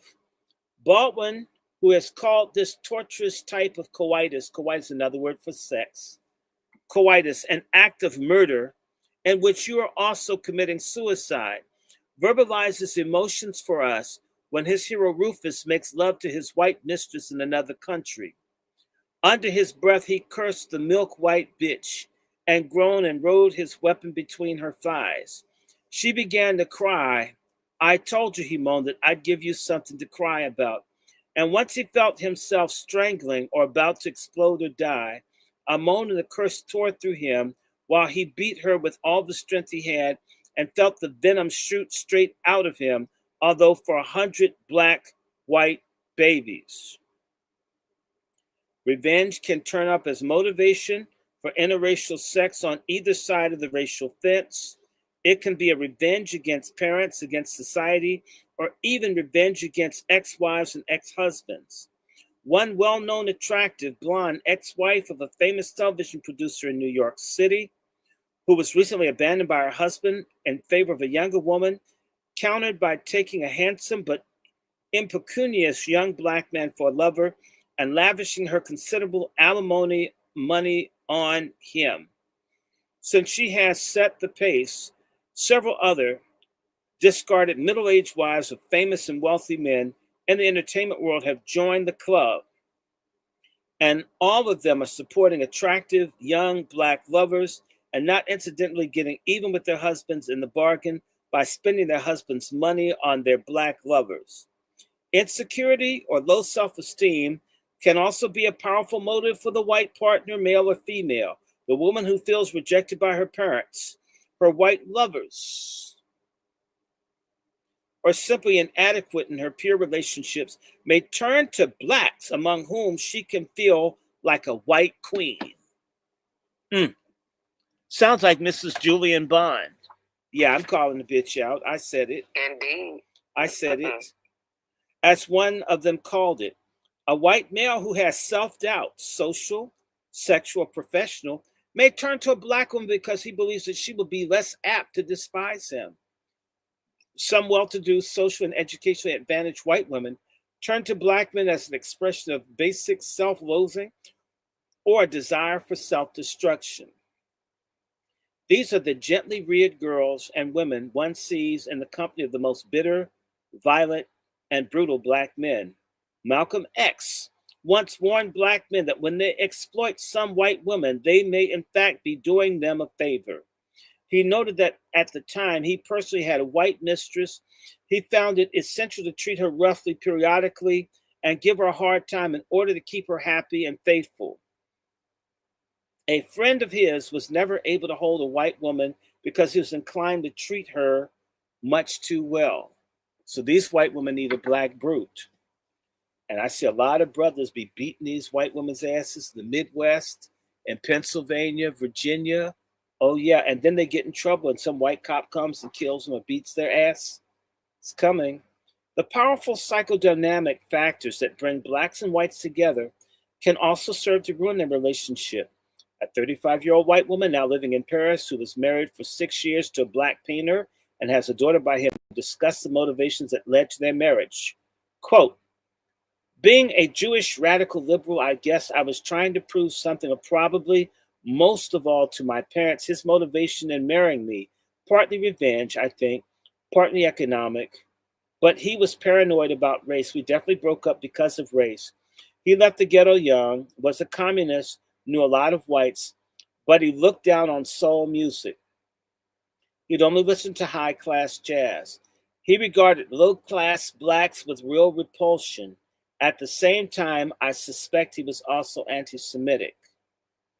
I'm convinced now that regardless of what white people say to themselves, there's also a always more to a mixed marriage than simply falling in love. There's a question of class or proving something politically, and this is the basis. On this basis, these marriages are dangerous. Marriage is always difficult, but when you have this added factor, repressed at first but gradually surfacing, it tends to make both partners aggressive. Even when they are able personally to overcome their racial hangups, it is difficult for black and white to deal naturally and honestly with each other. The black is likely to take any criticism as a slur. Uh-oh. Can you imagine?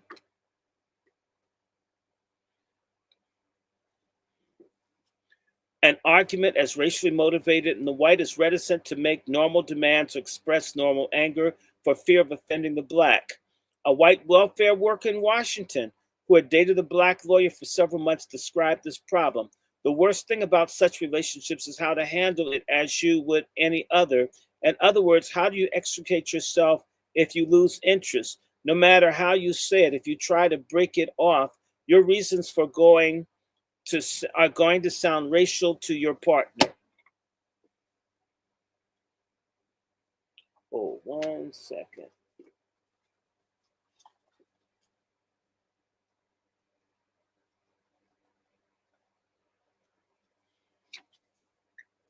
Are y'all hearing that? Indeed. I went with this man for a while. He was really a very nice guy, but then I realized it was over for me and wanted out. We didn't have all that much going for each other, and I was getting restless and bored. Yet I let it drift along for another month or so, trying to figure out a painless way to end it. I didn't want to hurt his feelings, and the fact that I did not want to end the affair had nothing to do with his being black. We just weren't all that well suited. I finally did break up with him, but it was a wretched experience for me because I felt so guilty about it. It really put me off to dating a black man again. Both partners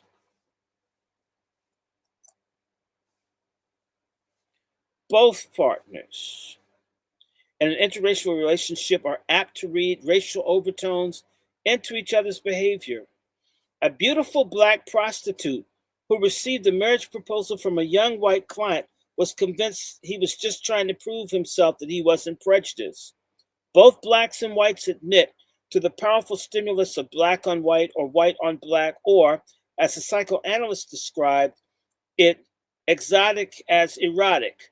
Malcolm X described a friend who always surreptitiously opened the window blinds before he made love to a white woman so that he could enjoy the play of the streetlight against their intertwined black-white bodies. It is a stimulus so powerful that it cannot be denied, nor can anyone consider himself entirely immune. I was once talking on a subject far afield from interracial sex with a dignified, gray-haired lady in her late 80s, the wife of a successful investment banker, when I asked casually, "Did you ever have any desire for a black man?" Quote, "How did you know?" she whispered, appalled. Then she proceeded to relate to a following incident. Quote, "It was on shipboard on one of those informal deck luncheons. I was sitting between my husband and this black man, and he had gotten some job with the State Department, and we had all gotten acquainted earlier. And we were served some soup, and I glared down, and his bare arm, he was wearing a short-sleeved sports shirt, caught my eyes. I was paralyzed. I couldn't look away. It looked so smooth, rich, and tempting, like chocolate velvet. I had this wild desire to lean down and press my lips against his arms. I was so unnerved by the experience, I simply got up and excused myself and left the table." Close quote. Another upper-class white woman involved in the arts told of having a brief affair with a well-known black singer. Asked if it in any way was different from her love affairs of her other partners had all been white, and she thought for the moment, then said, yes, it was different. not because he was different as a man, but simply because he was a black man. I was more stimulated and excited because he was black. A black trumpet player explained, one of the reasons black musicians are so more commonly seen in the company of white women is wherever the orchestra plays, the first four rows are invariably filled with white broads, just waiting to take one of us black cats home. Some white women admit to having been first taken aback and subsequently taken by the sheer audacity of the aggressive black male, thus confirming the French adage that women love brave men but audacious men more. Black men aren't confused by the Victorian idea that women are divided up into good or bad, explained a white divorcee who has had two black lovers. They assume all women are sexually available and that every woman can be had one way or the other, so they're very direct in their approach. Whites tend to lump all blacks together instead of evaluating them individually according to their class and personality. Often have trouble differentiating between blacks they could relate to socially and those that they would avoid if they were white. Black middle-class college-educated citizens are often regarded with the same mixture of fear and guilt as black bums, pushers, and drunks. Also, many liberal whites are so bent on proving that they're not prejudiced that the countenance advances, insults, or rude behavior from blacks that they would never put up with from whites. A black woman friend told me about being on a bus and she saw a nicely dressed white woman sitting next to a black dopehead. He was high on drugs, bobbing in and out of consciousness, and his head and shoulder kept slipping down the woman's shoulder. She was miserable, reports my informant, and there were many empty seats on the bus, but she was afraid to move. If he had been a white bum, she would have gotten up right away. Finally, I leaned across to her and said, "Why don't you move?" She thanked me and got up and escaped to another seat. In all interracial relationships in the United States, there's a possibility of pathological motivations, conscious or unconscious, regulating one or both partners' behavior simply because of the historic relationship between the races, which has inevitably influenced all of our lives.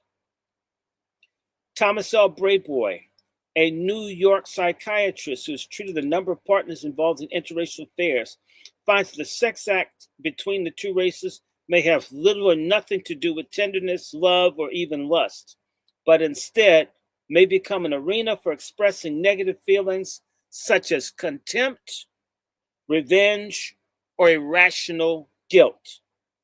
Brayboy cited 3 interracial liaisons that demonstrate various types of psychological motivation behind interracial mixing.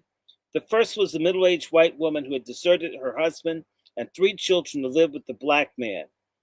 During the course of the treatment, it turned out that her choice was, to a great extent, dictated by a hostile desire for revenge against her fanatically bigoted father. She had first entered into left-wing politics and protests, then eventually taken this black militant lover. In the second case, which was also that of a middle-aged white woman, the patient had been married to an impotent white husband for many years and was attracted to a black lover clearly because of his expected sexual prowess. The man she chose, who also suffered from rejection by an alcoholic father, took out his anger on his mistress, treating her sadistically and abusing her, which she accepted without protest as if she were literally responsible for more than 300 years of abuse to Negroes in this country and deserved the punishment. And the third case, a 15-year-old white girl, the child who had been programmed by her father, who had himself had secret black mistress, she was unconsciously acting out his vicarious desire. An outspoken, beautiful redhead copywriter in New York, who was living with her black lover in the 5th floor walk-up flat in the rundown area of the East Village before he was sent to prison on a drug charge, seemed to be using her interracial relationship to prove what a strong and competent woman she was. Obviously at war with the establishment, she considered her lover a victim of society and a brilliant, sensitive, misunderstood man to whom she was willing to dedicate her life, energy, and fidelity.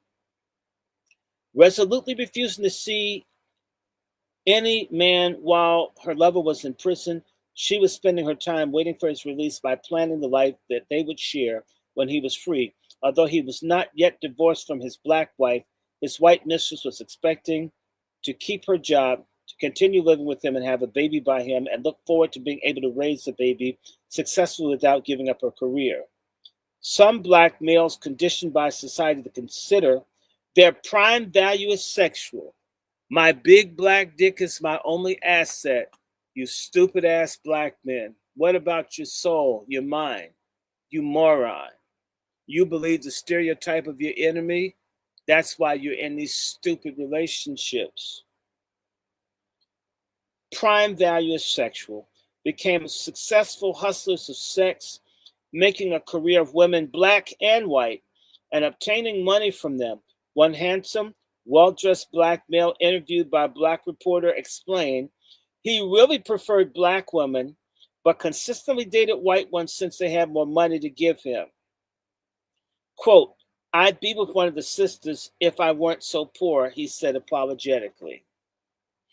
Sharply aware of their sexual value to whites, blacks also sometimes make a business of romancing white women in positions of authority for professional gain. A white woman whose federal job involved appropriating funds for special research grants found that her bevy of black admirers faded away when all the allotted funds had been granted. Some blacks have fantasies that they can whiten or purify themselves. Oh, yes. Let me read that again. Damn. I got to sit up. I'm going to move the fan now. I know that's right. I got to read this shit again. Some blacks have fantasies that they can whiten. Shannon Sharp. Whiten. Don Lemon. Whiten. Lori Lightfoot. Whiten. Tim Scott. They can whiten or purify themselves through intimate relations with whites. A point of view. Cornell. Yes, Cornel West. A point of view which meets with angry disfavor among militant blacks today, but which was a generation ago a recurrent motive in interracial relationships. Gardner provides a pathological case history of a black woman who chose a partially impotent, weak white male for a husband so that she could fulfill her major fantasies to become white and to become the man in the family. Oh my God, a swirler pork chop. Damn. Some black males who do choose a white woman for a wife, according to a black informant, often go back and admire black women secretly. This woman spoke, especially of two well-known black men of her acquaintance, who are each married to a white woman who regularly attend all black gatherings alone, where they put their hands on the black woman. It makes us mad, she admitted. We feel like saying to them, let go, brother, you had your chance. I would even say brother. I would have just said you have your chance. It's an achievement with them, she added bitterly, saying, look, I've been accepted. In other words, white pussy has made me whole. Okay, and so all of you bastards that don't like me talking about white Jesus, I'm talking about white Jesus. Y'all in the white dick and white pussy makes you whole. Sad. Some sick ass people. Okay. Black women frequently complain that black men marry inferior white women. I'll read that again. Black women frequently complain that black men marry inferior white women when they would have ignored if they had been black. Psychiatrists refer to this as an unconscious type of exchange where the accomplished black man exchanges his accomplishment for his white partner's superior caste position. Shannon Sharp. Whites often point out that white wives of superior black males are apt to be mousy or drab, uglier than their husbands. Oh, hallelujah. Thank you, Jesus. Oh, I must speak in tongues. Yeah. Okay. I need a fan. I need a nurse from the church. You got a fan, Sister Mary? Yes, I have a couple of personal ones. Okay. So they're saying that the black men marry ugly white women. Yes, they do. Yes, they do. Yes. Oh, yes, they do. Yes, you brothers, y'all don't get. Well, don't you be talking about those good, those wholesome white women. Don't be talking about them now, Dr. Short. Did you say wholesome or wholesome? Wholesome, WHOLESOME. And Wholesome. well, A whole up some. no, yes, no, or a whole foursome, not wholesome. Okay, let me go back. Okay, so they're less attractive than the husbands. It means these brothers pick ugly white broads. I have seen this. Hideous white women. And like the little white woman that looked like the abominable snowman that wants us to believe Bill Cosby bothered her. No, I struck that one off. He ain't do that. Okay, Bill didn't do that one. A senior officer in the State Department told of having a young black civil servant under him overseas who frankly told his superior he had chosen a white wife because he assumed he'd have an easier time of it in the foreign service. Quote, she was a rather mousy thing, close quote, he recalled his boss, quote, and didn't contribute much, but then neither did a lot of the other wives, close quote. Her husband's theory of acceptance worked out so long as they were stationed in the Middle East, but he ran into difficulty when they were stationed in Europe. Quote, and he's terrified of coming to Washington, where they will have to serve for a year at some time, close quote. Either black males or white males may choose to cross the color line because of bitterness or disenchantment with their own women. White men often find black women stronger, more womanly than white women. Quote, a black woman knows more about life and love than giving instead of grabbing, explained a white man who had been married to 2 white women before taking a black wife. Being black, she has a deeper, more basic understanding of the meaning of life. She conceives life as essentially tragic and death inevitable. She recognizes the importance of seizing whatever joy is available to us each day. Black men, on the other hand, enjoy the white woman's submissiveness, psych, her dependence upon her husband. You mean clinging. My first wife was always nagging me, said the black man who had been married to a black woman before he married a white wife. She complained I wasn't a good enough provider, that I didn't have enough ambition. We'd end up at each other's throats. My wife now, she makes me real good. She makes me feel real good about myself. She's gentle and undemanding. With her, I feel like I'm 10 feet tall. This is okay. A recurrent theme that runs through the black men's discussion of why they have white wives or mistresses is that until very recently, at least their own black women so often put them down and were demanding, critical, or even rejected by them because they were too black. White women, in contrast, leaven their egos, are gentler to them, more reassuring, and make a man feel like a king. Okay, ladies, there might be some truth in that. We need to be nice to each other. I have a big eye roll for that, but yeah. That's what these people are saying. They make me feel like I'm a king. Okay. When the black actress Ethel Walters once reproached the prizefighter Jack Johnson for preferring white women, he told her, I could love colored women, but they never give me anything. Colored women won't play up to a man the way that white girls do. No matter how a colored woman feels towards her man, she won't spoil him or pamper him or build up his ego. She never tries to make him feel like he's somebody. I don't like the way that black men go to white women, remarked a young black co-ed thoughtfully, but I can understand why they do. White women don't challenge a man the way that black women do. They have more tricks for boosting a man's ego. Besides, black men have often not been able to function as men, and their women have had to take the lead over so many functions for them. So they probably feel freer with a white woman. They can act more like a man.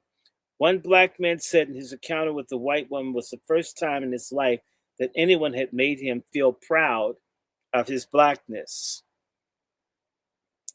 Blacks and whites often come together following the breakup of a marriage or love affair with one of their own race. Just as black men, burned by the criticisms of black women, may find a white partner less critical and demanding, black women may also find a white husband more responsible, a better provider, and less apt to be physically violent than their former black husbands. Quote, when I was married to my first husband, recalled a black woman who's now married, on a second go round with a white man, we fought all the time. Once he knocked me around so bad I ended up in the hospital for 3 days. My present husband, he's never laid a hand on me. He's gentle with me and thoughtful. He even helps me with the housework. Despite the impressive roster of apparently successful interracial marriages, only one study done in Iowa on comparable divorce rates found that interracial couples less apt to divorce than white or black couples. There are some observers of the black white sex scene who maintain that such relationships can be nothing but exploitative and that they are invariably sick, with one partner battening on the other for neurotic, pathological, financial reasons. This is a view shared by Eldridge Cleaver, Leroy Jones, aka Ras Baraka's father, Amari Baraka, James Baldwin, who admits to copping out of the heterosexual scene entirely because of its sadistic components, by the black psychiatrists William Greer and Price Cobbs, and many of the other black novelists, and most of the black militants. Malcolm X could not visualize a successful mating of black and white, concluding that white women who do take black lovers and husbands are consumed either by insane love or insane lust. He, along with Jones and Cleaver, considered the black man who elects to sleep white is facing a personality crisis and a possible loss of identity. Cecil Brown, the novelist, shows us his hero renouncing his thankless role as a gigolo for white women and making up his mind to go back to Charlie country and fight the good fight, that is, black fight. A man can get love to anything, he explains, even the thing he detests.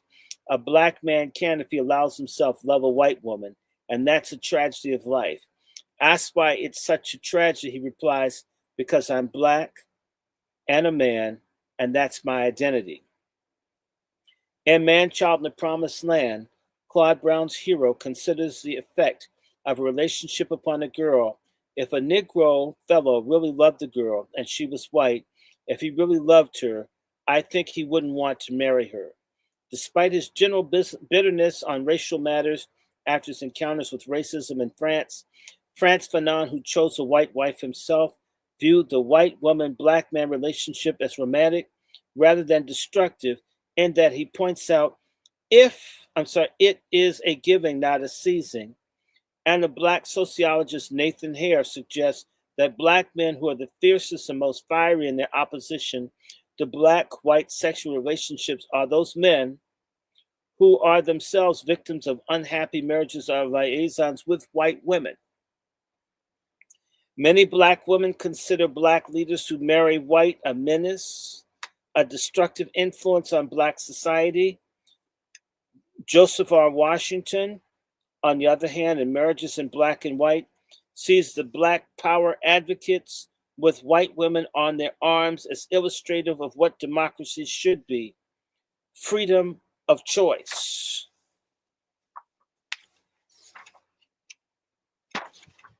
Calvin Hurton, a black sociologist who gave us this picture of interracial sex, beset by constant anxiety and paranoia in his first study, Sex and Racism, provides in his coming work, Coming Together, a rather different picture, berating the black sexist who exploits white loves and the black women who belittle their men.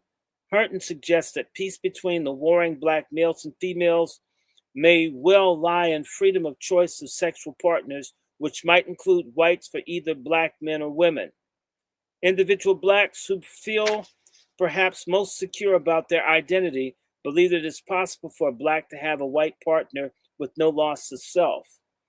I think a person should marry whoever they want to marry. Oh, this is from Sammy Davis, really strong in his identity.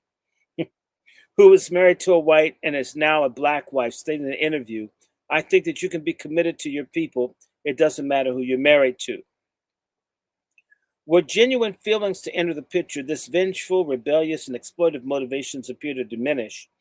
Charles Everett described going through the period of hate and vengeance that characterizes many young black males' experience and seeing sexual exploitation of white women as an appropriate outlet for racial rage. I had it in mind that I hated all white people, he writes. I thought, every white woman I find I'm going to take, and I'm going to do everything to her to make up for what they've done to us. His heart, however, overpowered by vengeance. If a woman loves you, he discovered, it is not the color of her skin. It is the feeling she has for you and the feelings you have for her. Black civil rights leader, a dear friend of mine, James Farmer, former executive director of the Congress of Racial Equality, who is himself married to a white wife, observed to one writer that a number of white girls who went south to work in the civil rights movement began dating black boys they met there as a social spinoff of the political stance they had taken. Later, when they had the choice of partners, they elected to remain with their black boyfriends because they had gotten to know and love them as individuals. It is very possible for whites to simply be attracted to blacks because of what appears to them as a richer, more rewarding lifestyle. The first time I traveled from northern urban society into southern black life in Mississippi nearly 20 years ago, I recall the impact of the warmth of the black community in which I found myself made the life I had left behind seem cold and colorless in comparison. In contrast to a superficial, money-centered society where communication consisted largely of discussion of fashions, private schools, and grass seed, the behavior and concerns of the Black community seemed immensely warm, direct, and vital. I experienced a curious sensation of going home, going back to a real human being that lay submerged beneath the layers of civilized and sophisticated behavior. As Malcolm X once observed, it isn't difficult for whites exposed for the first time to black life to become mesmerized by its vitality. Blacks seem to live out of their guts without being ashamed or self-conscious about their emotions. Albert Murray, the black writer, found whites attracted to blacks because they sound so good, feel so warm, cuss better, dress so jivey, look so foxy. Whites are drawn to black vitality, style, the prancing walk, the shrewd eyes, and overall sensuality that is often so lacking among whites. A black college girl said that she found young whites imitating blacks because they lack creativity in their own culture, in clothes and in speech. They like the way we make things out of nothing, working with simple materials like an old tire or wooden box or milk crate or broken furniture picked off the street. They like the original ways that we have to stretch food and make it taste like something. Blacks invented do-it-yourself because they had to make something out of nothing, added her mother. Like those pretty quilts made from scraps, which are now fashionable now. And what do you think bullion is but dehydrated pot liquor? Did you ever you ever see a ghetto kid with a piece of cardboard he found in the street? He can play with it every day for the week, making something out of it different each day. A 19-year-old black male student agreed with the two women. Young whites are copying the black style now because they're searching for an identity. They don't like what they came out of, and they're trying to show black people that they are on their side by copying their way of dress, their jargon, their music.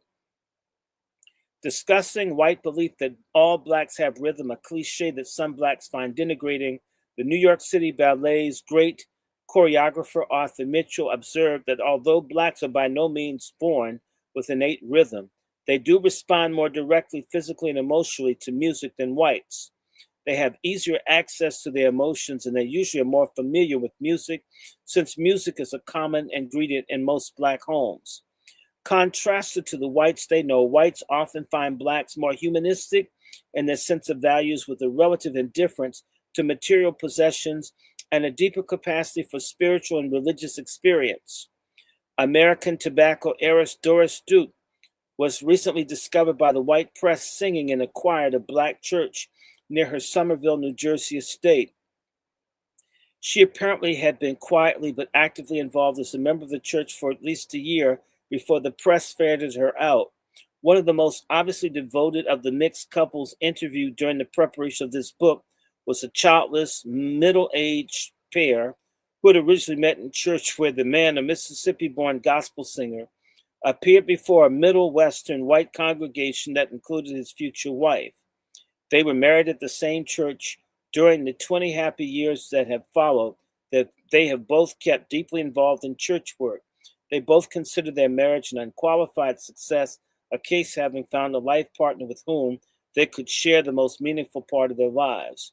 Professional observers of mixed marriages, who usually see the only partner who they're sufficiently distressed to seek psychiatric consultation, are worried of the possible neurotic motivations in crossing the color line. But even they do not rule out the possibility of successful liaisons.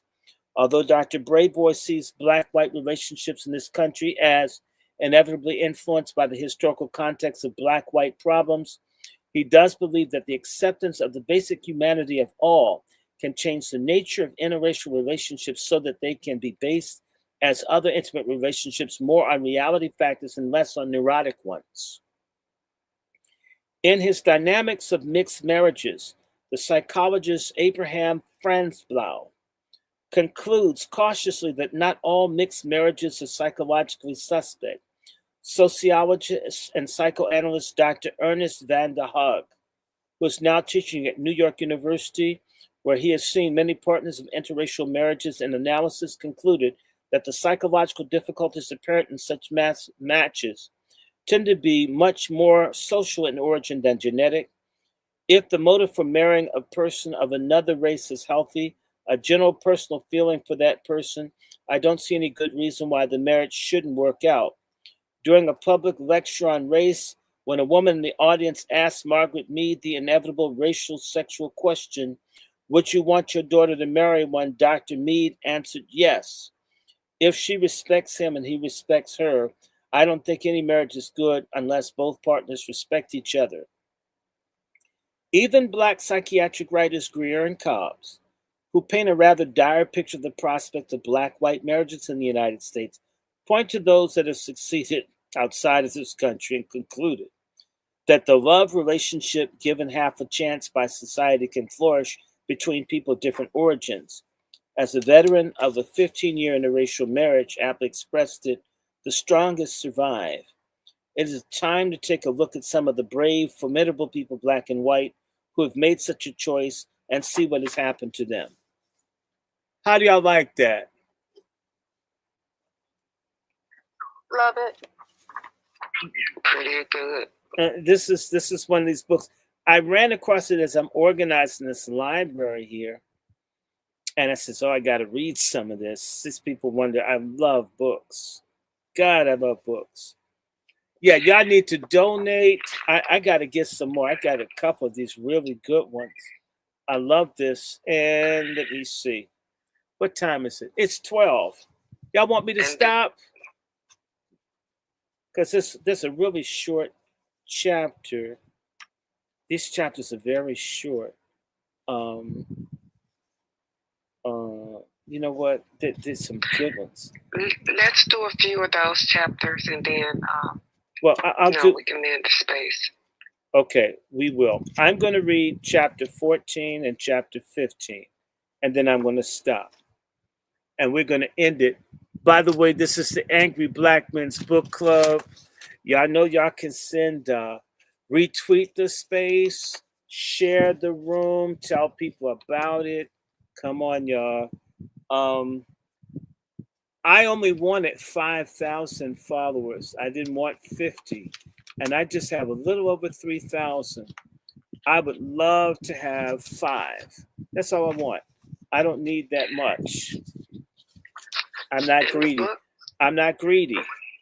I don't have to have. We love you, Dr. Short. We love you. Okay. This is chapter.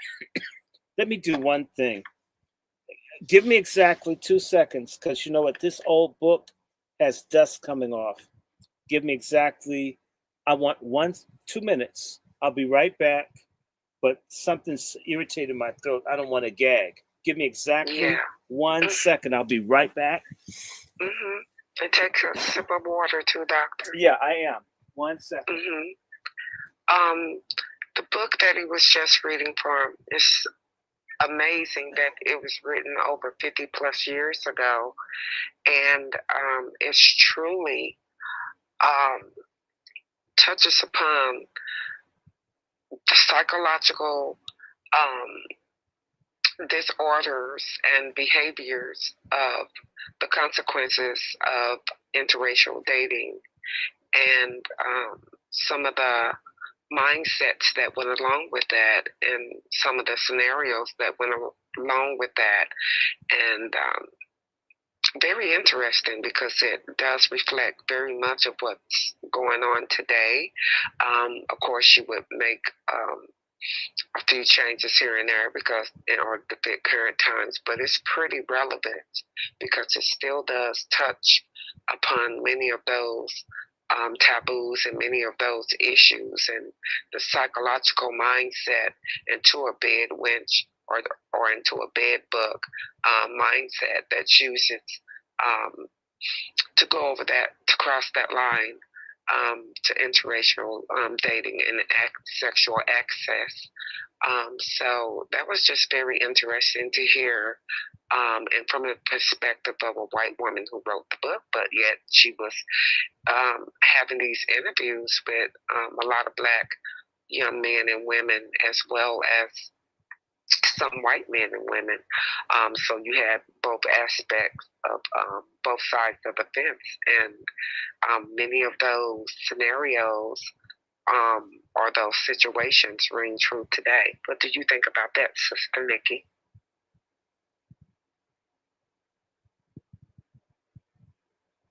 Oh? I agree 100%. I'm so sorry. I'm modding for Tariq right now, and oh, that's so fine. I apologize. Mm-hmm. Mm-hmm.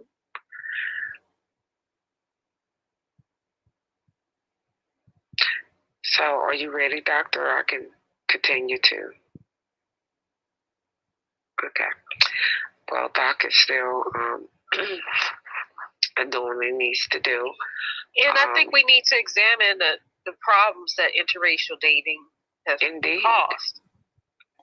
And, I agree. And how it puts us at a security risk when so many people, and it could be a white man with a Black woman, but right now it seems like we're talking about Black men with white women. So we'll focus on that right now. We can always do a space on bed wenching. Indeed, we're on bed bucking there's right been now. times where you see some Black men, and you would have to know me and know my history to know that I'm not anti-Black male. I'm not. So this is not an attack on Black men. So before you go clipping a comment from me, just understand and study things I've posted. But I do feel like some of the Black men who have we love our Black men. We just don't love the Simps and swirlers. Nobody likes them. They don't like themselves. They're open enemies. They've been compromised. They want to be compromised. They bitches. I said it. Yeah, they put us at a security risk. You know, yes, they do. You know what happens? Security risk. We lose so much because of it. We lose. That's our how the culture. Hawaiians lost. Music. The Hawaiians lost Hawaii because these people have to be. We lose our generational wealth because of the shit. We have to be laid up with somebody else, and see, white folk be focusing in on their money. God bless them. They be on their money. And these Negroes are looking for love in all the wrong races, is my expression. Yes, and I'm taking some more drugs. This is ashwagandha and maca. You know, I'm going to get, yes, Ooh. I need some more performance enhancing drugs. Your athletes do it, your artists do it. I'm going to take some shit too. So y'all could just wait. I'm going to get high in front of you. I don't care. But indeed, we do need to discuss how dangerous it is and the fact that we lose so much culturally, economically, spiritually. It pulls away and sucks away from the lineage because these people, as Dr. Short just stated, that they pretty much want to be compromised because they're broken. They're psycho. And see, here's the thing. Forgive me for interrupting you. This has happened in all the countries after two things happen. In the Caribbean, where, with the exception of Cuba and Puerto Rico, where the islands were overwhelmingly black, they did everything they could to starve out as many black folks to force them to leave. In Puerto Rico and in Cuba, the Spanish poured in people to bleach out black people. They did this in Brazil as well. They did this throughout South America to try to get rid of black populations through all this mixing on purpose. It's called embranquecimiento or blanchiment. It's bleaching. It is erasing, using dick and pussy to get rid of black people. And so a swirler is deliberately participating in an extermination project. Even if you're having fun busting a nut or you're munching some stud that you read poetry with, the feminist or pork chop feminist, you're helping to exterminate your people. Ethnocide. Okay. And there's no excuse for it. And no, I didn't say folk couldn't marry somebody else. It's not even what we're talking about. We're talking about this dumbass behavior. And the same way you go to certain places and you see almost every couple is a mixed one. I've even seen this in England. Do you know over 90% of the men in England, black, marry white? I mean, it's rare that you see a black couple. And unless they came from Africa someplace with someone. Typically not. Because they're not even trying to talk to someone just like them. And this is what they want here. This is what they want here. And it would be one thing if everything was just voluntary and everything was just choice, right? And we were free. But once you realize people are deliberately shaping and doing things to smash, to destroy the cohesion of a people through blending them so much until, I mean, nobody knows who they are anymore. This is an agenda.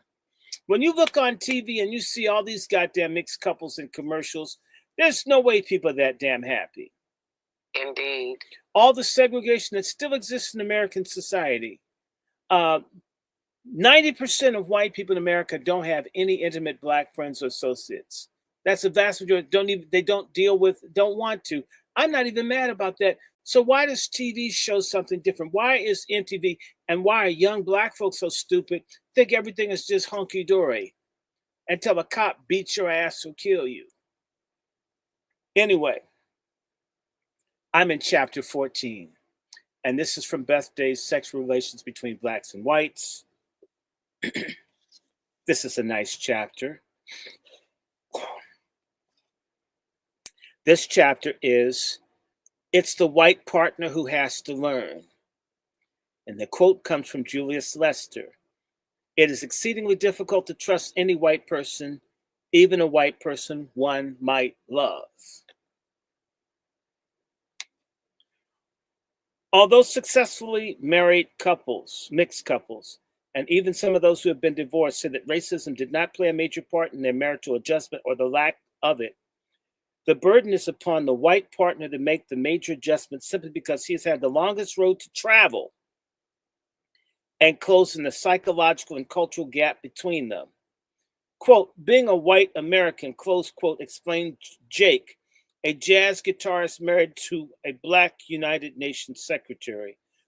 Quote, one simply has a lot of latent racism, whether you recognize it as such or not. I considered myself a liberal. I had lots of black friends before I met my wife.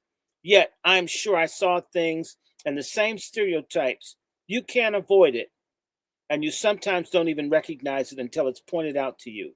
Anna, the editor's wife, provided one example. Once my husband was chiding me for being much too easygoing. Why do you let people walk all over you? He asked. And I called him a racist. He was horrified. He really didn't understand. Yet lazy and shiftless, easygoing, is just another one of those stereotypes about blacks that we hear and hate. Latent racism may also erupt unexpectedly on either side during an ordinary marital disagreement. When we fight, admitted one white husband, she doesn't call me a dirty bastard. She calls me whitey or dirty white. I don't think it hurts anything. We're still lovers. It's no worse than white couples who call each other dumb wop or an Irish bum. Mixed couples who have weathered early storms, consider themselves well adjusted, often claim that they have forgotten the color difference between them. The French photographer Henri said that the only time it occurs to him that his wife is black is when he's been away on a long trip and returns home and sees his wife standing in a crowd waiting at the Paris airport.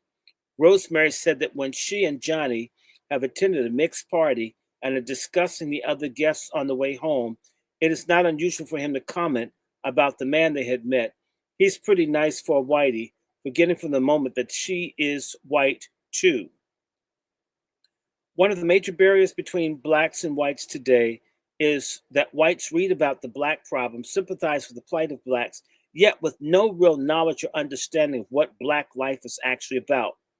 As Nikki Giovanni makes poignantly clear in her most celebrated poem, Nicarosa, describing her life in a white socialized terms, then concluding, and all the while I was quite happy. Sociological tags such as deprivation, poverty, matriarchy tell nothing of the quality of individual life. Blacks, in order to survive, have had to be able to extract small pleasures from different means that whites wouldn't understand. All they see is that blacks lack material accomplishments. They have low income. Their homes are rat infested, explained a Harlem born secretary. It isn't that blacks are happy or satisfied, they're not. But you can spend your entire life focusing on dissatisfaction. You do make certain gains, and that's what keeps blacks going. Robert Coles, the psychiatrist, found in his extensive field trips interviewing impoverished children that some of the stereotypes commonly held by whites about blacks relate also to the white poor. In talks with employers of poor blacks and whites, Coles found that they commonly regarded all their workers as animals or children, but never as individual human beings with a full range of personality. And they had no concept of the variety of or texture of their lives. Whites think in stereotypes like black and poor without any idea of what black life is like, explained a lower class black working mother. I may not live in the price of I may not have the price of a Broadway musical, but I can get the record and the book and enjoy it in my own living room. Same thing about clothes or cars. A white woman sees a black woman who she knows makes less than she does wearing a fur coat, and she thinks, what, that improvident spendthrift. Well, that black woman can buy a coat on time with money that the white woman spends things on the black woman can't have or doesn't want. Winter vacations, expensive restaurants, theater, taxicabs, plays, expensive groceries. While the white woman is paying $2 a pound for steak, the black woman is feeding her family kidney beans, oxtails, cheaper lettuce, less meat. The food is just as nourishing, and it's often better tasting because she knows how to cook and season and make it good. Deprived of many luxuries that whites purchase, blacks, as John Johnson's Ebony proved to advertisers, are nonetheless impressive customers of quality goods, hi-fi systems, records, clothes, cars. suspicious of shoddy merchandise that white merchants traditionally try to foist on them. They tend to put their faith in dollars and top grade merchandise and brand names. Poor people can't afford cheap things, they wear them out too fast. Black homes where black wage earners can finally escape the white world at the end of the workday often contain ingredients for the good life: good food, good music, good company. We can get high even without even booze, as one matron good natured said one matron good naturedly. Damn, that's fucked up phrasing. Forgive me, sometimes the way people phrase shit is difficult. Who would say it like that? All you need is a pot of coffee, a cake, and some friends. I just think blacks know how to have more fun than whites. So the young white Southern divorcee who lives in the integrated area dates black men and sees black families socially. I had a friend over here from Paris this year and took him around all over the country. The very best evening we had was with black friends of mine. Doctor, if I may interrupt right quick, it sounds like you're speaking slightly through a fan or a little computer. I'm not speaking through a fan, although I have fans on, but the fan you shouldn't hear because it's nowhere near. Now that's better. Now your voice is clear. Well, let me just move this over, okay? So I can hear him. Maybe it's, I don't know. No, I can hear him just fine, but his voice was sounding like he was speaking through the fan. Okay. Is your voice clear now? The fan? Continue. No, the fan is nowhere near my voice. Often, if anyone would like to support any of Dr. Short's broadcasts, YouTube, Twitter, anywhere, please look at the Jumbotron. You see his Cash App is Dr. Randy Short. We love him to pieces. Oh, and man, I support him. I'm on his side. I'm on his side 100%, y'all. I feel so white. Thank you. That's Nikki the God and Sister Miriam helping me get through this. Often isolated by distance or racial barriers from traditional forms of white entertainment, blacks are apt to have their own entertainment at home. And it is a rare black home that does not contain some form of music and does not see some spontaneous, improvised dancing. Whites are often puzzled to encounter hostility when they express a desire to dance with a black partner. Yet for many blacks, the all blacks got rhythm cliche is often as offensive as super sex. I was actually delighted to confess the black mother of an interracial child when I got a report from the teacher that our son Michael has no sense of rhythm at all. It was silly of me, I suppose, but one does get annoyed with all the old cliches. Whites are also apt to offend blacks when they attempt to show how in they are with black culture by talking of the blues or jazz. Why not classical ballet? Arthur Mitchell, the first and only black soloist with the New York City Ballet Company, quits his career as a dancer at its peak to found the Harlem Dance Theater in 1969 to prove that blacks could dance and enjoy ballet as well as ethnic or jazz dances. Little black kids from the slums love ballet. It is often the first order of beauty to come into their lives. Mitchell points out that some whites mistake natural rhythm is the fact that many blacks have freer access to their emotions and may be more familiar with music as a component of their daily lives. Blacks are apt to be less inhibited and self-conscious than whites. And one of the reasons is that whites so frequently do envy blacks on the dance floor is that instead of following precise stylized patterns that they have learned, they do whatever the music moves them to do without embarrassment. Blacks are also less apt to be embarrassed by being overheard in public, and the decibel count is apt to be higher than with more inhibited whites who are taught to curb their laughter and lower their voices. One of the reasons that black men are exciting, commented a white college girl, is that they have gut reactions. If they laugh, they make a big boisterous noise. They're happy, they smile. If they are sad, they cry. Although individual blacks differ enormously, there's an African cultural tendency to grasp the world through the senses rather than the European method of objective analysis based on reason. Senghor called it the African apprehension of reality, whereas European is taught and trained to use his objective intelligence to stay at a distance and observe the object and analyze it rationally. The African reacts to the object with the senses according to the stimulus he receives. He is intuitive, instinctive, and sensual. He participates and becomes a part while the European watches and decides whether the object is useful. As participant, the African reaction is less egocentric than the European observation. Americans with partial African heritage, in short, are more willing to give themselves to what moves them. It is characteristics, perhaps, that attracts many young whites who are turning their backs on the uses that their society makes of nature and things. They want to refresh themselves by tuning in on whatever assaults the senses. They want to feel and be free.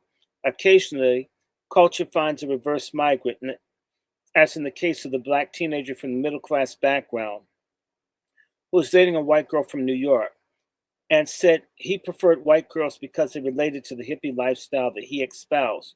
Most black girls I know did Cadillacs, alligator shoes, and silk pants. Yet when whites attempt to embrace the black lifestyle, they may court trouble. Can't they even invent their own language, complain blacks tired of whites' exuberant right on? Can't they write their own music? Did they have to get a black man, chubby checker, to show them how to shake their ass? Can't we have anything that they don't steal from us? A classic black joke concerns a black woman sitting on the subway, and a well meaning white leans over and says, "There's a cockroach on your coat. Hold still, and I'll brush it off for you." The black woman turns indignantly and says, "You leave it alone. It's mine. I'm going to keep it." Some blacks are annoyed at the allegory with which whites today pick up and use black language. 10 years ago, the language used in the ghetto stayed there for at least 2 or 3 years before it found its way into society as a whole, said a Harlem resident who works in the Midtown New York advertising office. And then it was primarily into jazz circles. Today, it's only a matter of months before it gets into the mainstream and you hear everyone using it. Kids, men, women. I've gotten over resenting whites who adopt the black lifestyle, but sometimes when I hear white sisters yelling right on and clenching their fists in the black liberation salute, it makes me want to vomit. There's often cultural communication barrier between blacks and whites. Many whites consider blacks relatively inarticulate. Part of that impression is because in the slavery period, and to some extent, and still to some extent in the South, blacks deliberately avoided communicating what they were thinking or feeling to whites by feigning dumbness or inarticulateness.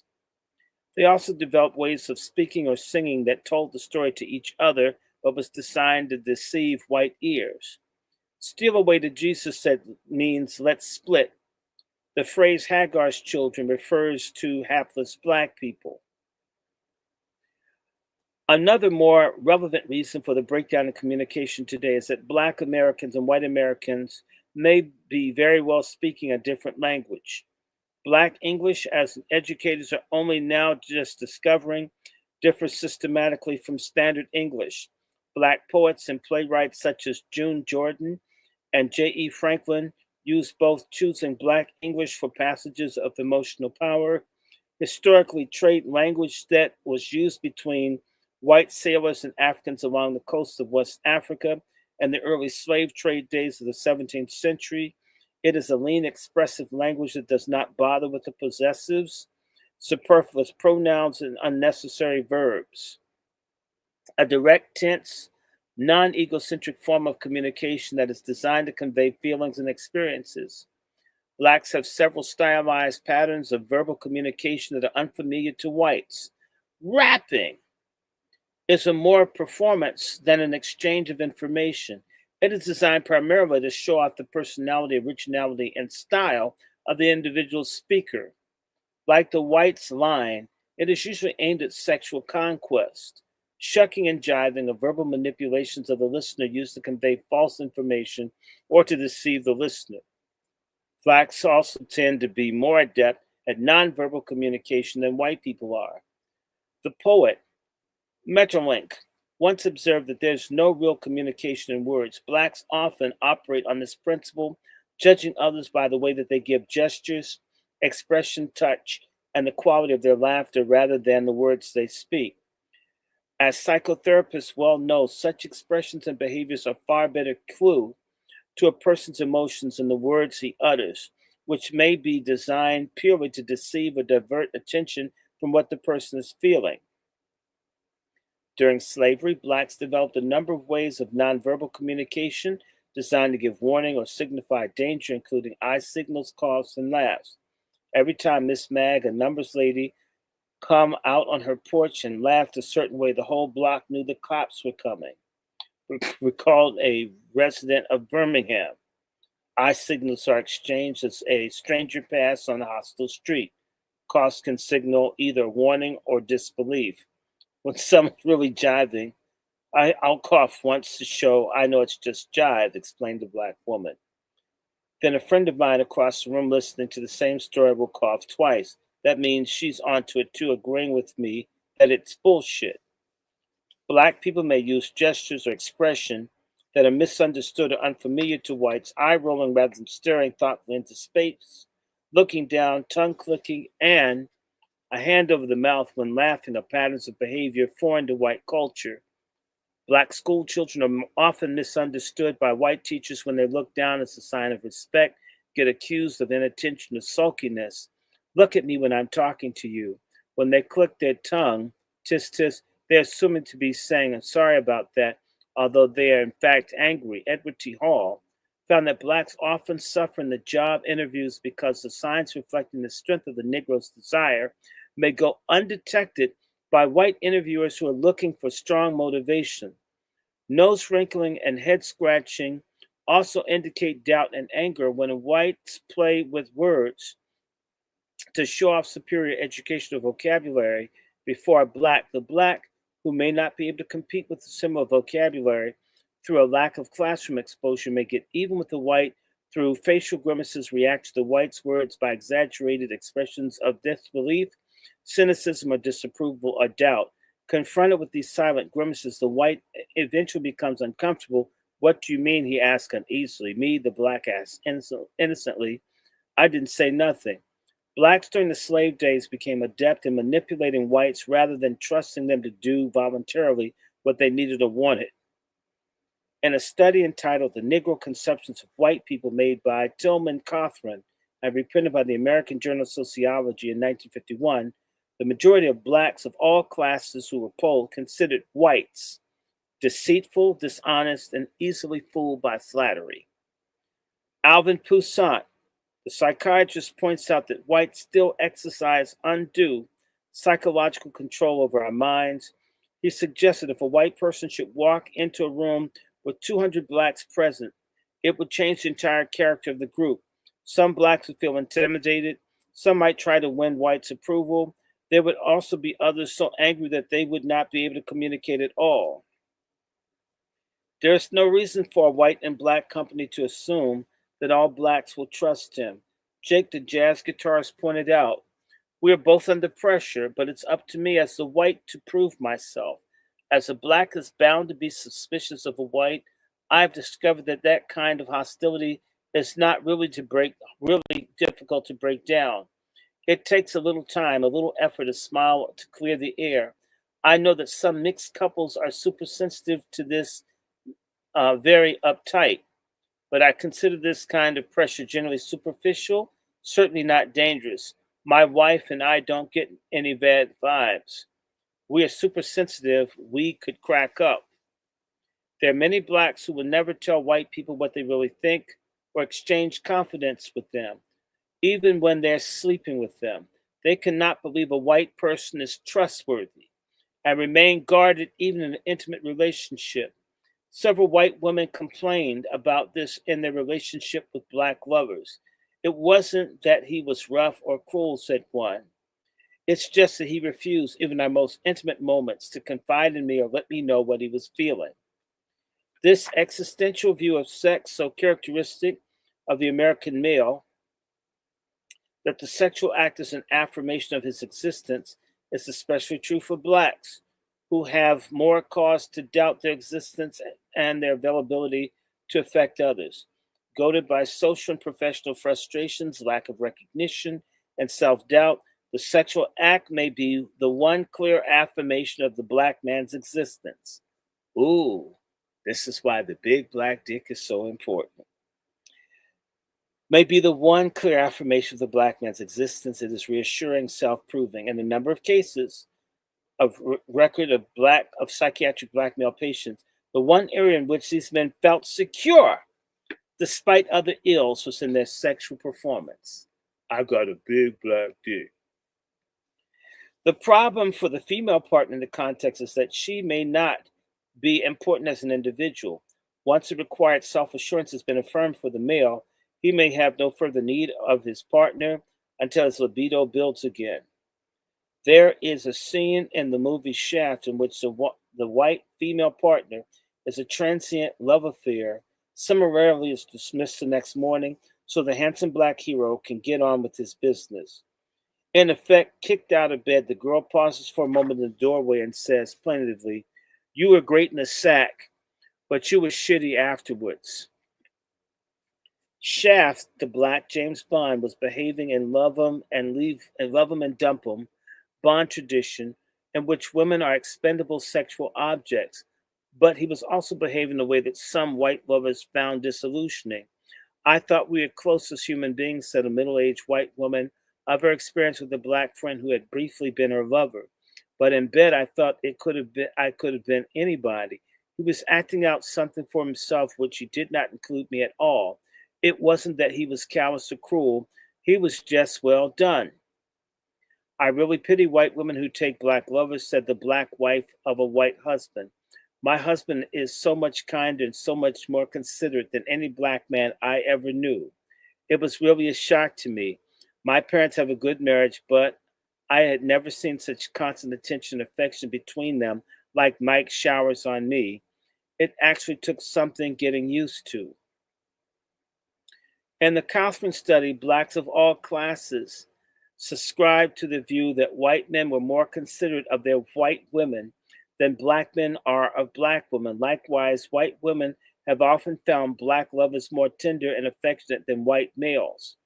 White women who find black men more tender may, in fact, be reacting to the superior tactile competence in lovemaking. One of the reasons is put forth an English woman's wholesale acceptance of black GIs as lovers during World War II is that, in comparison to Englishmen who are so notoriously diffident about touch communication, black lovers have used their sensual skills to heighten the sexual experience. A white American woman who numbered among her lovers both Englishmen and a black American said there was no comparison in their ability as lovers. I couldn't believe I couldn't believe my English lover, such a charming and sensitive voice and manners. But once we hit the sack, absolutely no foreplay.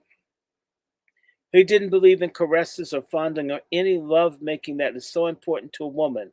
My black lover, on the other hand, spent what seemed like hours building me up with the sympathy of caresses. He really turned me on.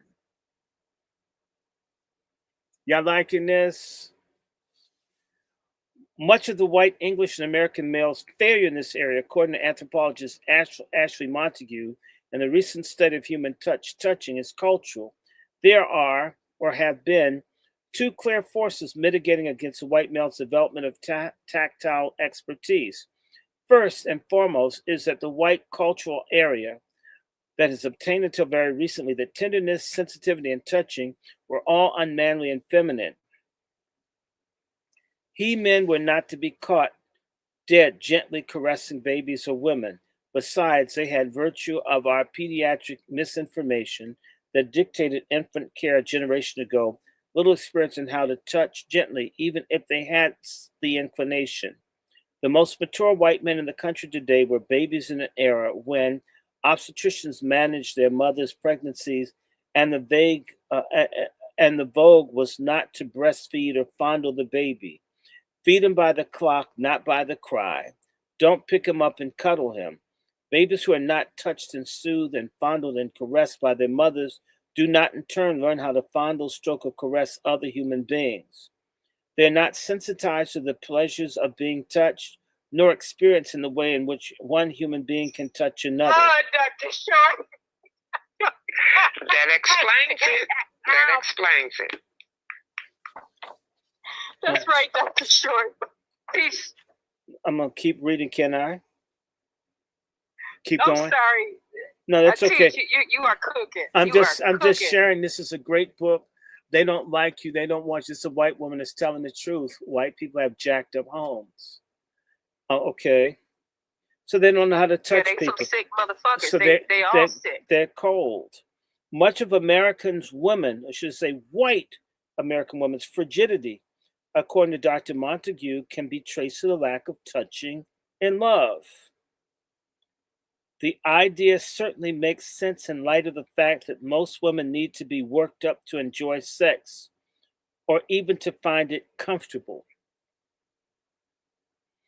A Southern black woman recalled hearing as a child in a little town in Alabama the adults discussing a young white couple. The girl had cried all the time since the marriage. The judgment among the black woman was that she had no training for sex, and her husband had come at her like a bull and had had intercourse without first rousing and stimulating her that she could enjoy it. The experience was traumatic. The girl froze up and could not respond, and the young husband had a frigid wife on his hands. His answers to that, of course, was to come to the black woman for illicit sex. Blacks were never discouraged from touching either by Puritanism or high priced medical shamans. Touch communication is highly developed in black families, often a clasp of the shoulder, a grip of an arm, or an embrace substitutes entirely for words. Hugging, kissing, hitting, and slapping are common ways of emotional communication. Margaret Mead once noticed that one can sit across the room from a black person and talk eloquently for hours and never get any place. A touch is needed for real communication. Blacks always did fondle their babies and anybody else's babies lucky enough to be turned over to them for their care. Nor was it considered shameful for grown men to fondle babies or women. Black culture does not require people to suppress their emotions. It is not considered unmanly or feminine for a man to weep or to be tender. He may be freer about touching than his white counterpart. Quote, Americans never touch each other, close quote, complained a Norwegian divorcee living in the country. If I touch a woman, she thinks I'm a lesbian. If I touch a man, he assumes I want to go to bed with him. You don't have any touching that means friendship, trust, or affection. A rash of recent books and magazine articles on touch, as well as encounter groups, show that white culture is busy trying to discover how to re educate their senses of facility, which most blacks, except for the few of the most assiduously white middle class, have never lost. Isn't it ironic, commented a shy, inhibited white male, that whites are spending $20 an hour and sensitivity training sessions trying to learn how to do what blacks do naturally? Black males are not culturally inhibited from the use of some expressions that have been characterized as feminine or sissy in the white world. Black males can refer to one another as baby without jeopardizing their manhood. They can call each other pretty or beautiful and are free to dress in feathers or finery or wear flashy jewelry without their virility being suspect. A characteristic that attracts some whites to blacks to the point of emulation and repels others is the black male's tendency to be flamboyant dressing, which is yet another way in which he can bolster his socially damaged self esteem. In the urban North, style is something that the individual black can create freely, provided only if he has the cash to follow his taste. This is not yet true in parts of the South, where the dressy nigger may still provoke suspicion and hostility, and even in the North, where business clothes and freer style hippie dress on blacks are seen as unremarked by most whites. A middle class black said that when he puts on riding clothes, Bermuda shorts, or golf clothes, he attracts hostile glances. Whites apparently are still not comfortable saying blacks were symbols of white affluence. Moreover, white women seem to find it comforting to see black women outfitted in uniforms as nurses or maids or waitresses, although they're apt to be catty and critical of black women other than known entertainers who appear in cocktail dresses or evening clothes. White partners with middle class backgrounds are apt to run up against conflicting attitudes regarding money. Blacks are less interested in the acquisition of possessions, less inclined towards frugality and savings than whites, primarily because they are more accustomed to being poor and having little to protect. If they have money, they're free about spending it or giving it away. A white middle class husband complained that his black wife was forever buying every new gadget that comes on the market for her kitchen and house. A white Jewish woman who was divorced from her black husband felt that attitudes towards money had played a hand in the separation. Unless you're dealing with someone from the black bourgeoisie, blacks do have a different attitude about money. I got the impression that my husband spent money as though he was living from one day to the next, as opposed to my economical Jewish upbringing. A white Frenchman married an American black wife admitted that one of his major problems of marital adjustment centered on money. My wife is so generous, she can't pass a beggar on the street without giving him money. Not just the price of a cup of coffee either, but enough for a good meal or maybe lodging for the night. That was hard for me with my traditional bourgeois upbringing to understand, but it is her nature, and I have learned to love her for it. She was a very spontaneous person, which is one of the wonderful things about her. She is full of surprises. A white woman professional who had eventually split up with her black lover said that one of the reasons was his lack of ambition, his indifference to money. I've worked hard all my life, but he didn't care whether he worked or not.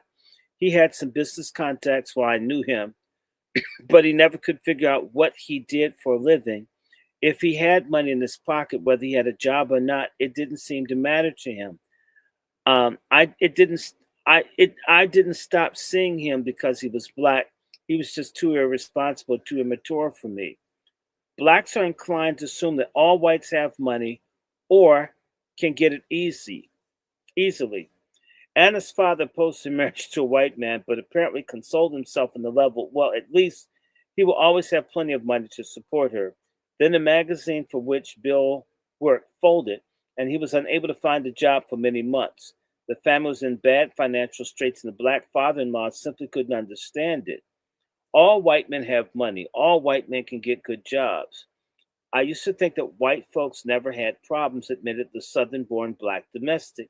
But after I came to New York, I started working in their homes. I saw how they lived. I realized I was wrong. The whites I know all got problems too. Blacks are just poor. White wives may discover that black husbands also hold different attitudes concerning husband-wife roles during marriage and about marriage itself from white men. Black men are accustomed to their wives' work. In one marriage that eventually dissolved, the principal point of dissension was that the husband, who was a student, fully expected his young wife to go back to work after she had her baby. From her cultural viewpoint, it was all right for a wife to work when she had no children, but once she had a baby, she thought she could stay home and take care of it. White husbands may find the black attitude towards work a bonus. My wife's supporting the family right now, so I can complete my classical training, said Jake. I'm so lucky to have a wife like that. Sometimes I even feel guilty when I realize how some young black militant could use a wonderful wife like Jean, but then I can use her too. I've never known another woman who can compare in quality with her. At least I have the sense enough to know what I've got. Because the majority of black women do work and are out of the house much of the time, the black view of marriage is also apt to be more independent or open than the closed marriage that whites are accustomed to. A white wife of a black artist was distressed when he took field trips to the South for material for as long as 2 or 3 months and refused to let her accompany him.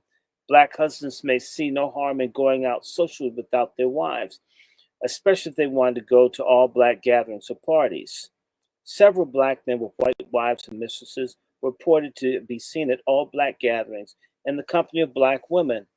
The white partner may find that the black spouse has a different attitude towards gambling.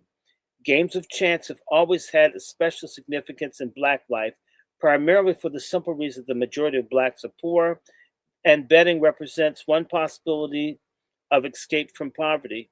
The numbers game has and probably always will have significance in black life. A nickel, even a penny, can buy hope. Nor is this a form of gambling the only man's game. Black housewife is just as likely to place a daily or weekly bet with her own runner as her husband or boyfriend. The dream of release from humiliating poverty is too potent to be ignored. Recently, when New York launched an off-track betting, there's a speculation on the part of whites that off-the-track betting might replace the archaic numbers game in Harlem. Within months, this clearly proved to not be true. Numbers, in contrast to the off-the-track betting, $2 bet is still the favorite of the ghetto poor. Where else can a penny buy a dream? Religion may have a different meaning to blacks and whites in the country. Blacks inclined to be skeptical of whites' professed religiosity. And the conference study, the majority of the blacks polled were not sure where whites stand on religion and were apt to consider white Christianity insincere. Fucking Historically, the church was the only point of the congregation that allowed blacks as slaves. It became a social and emotional outlet.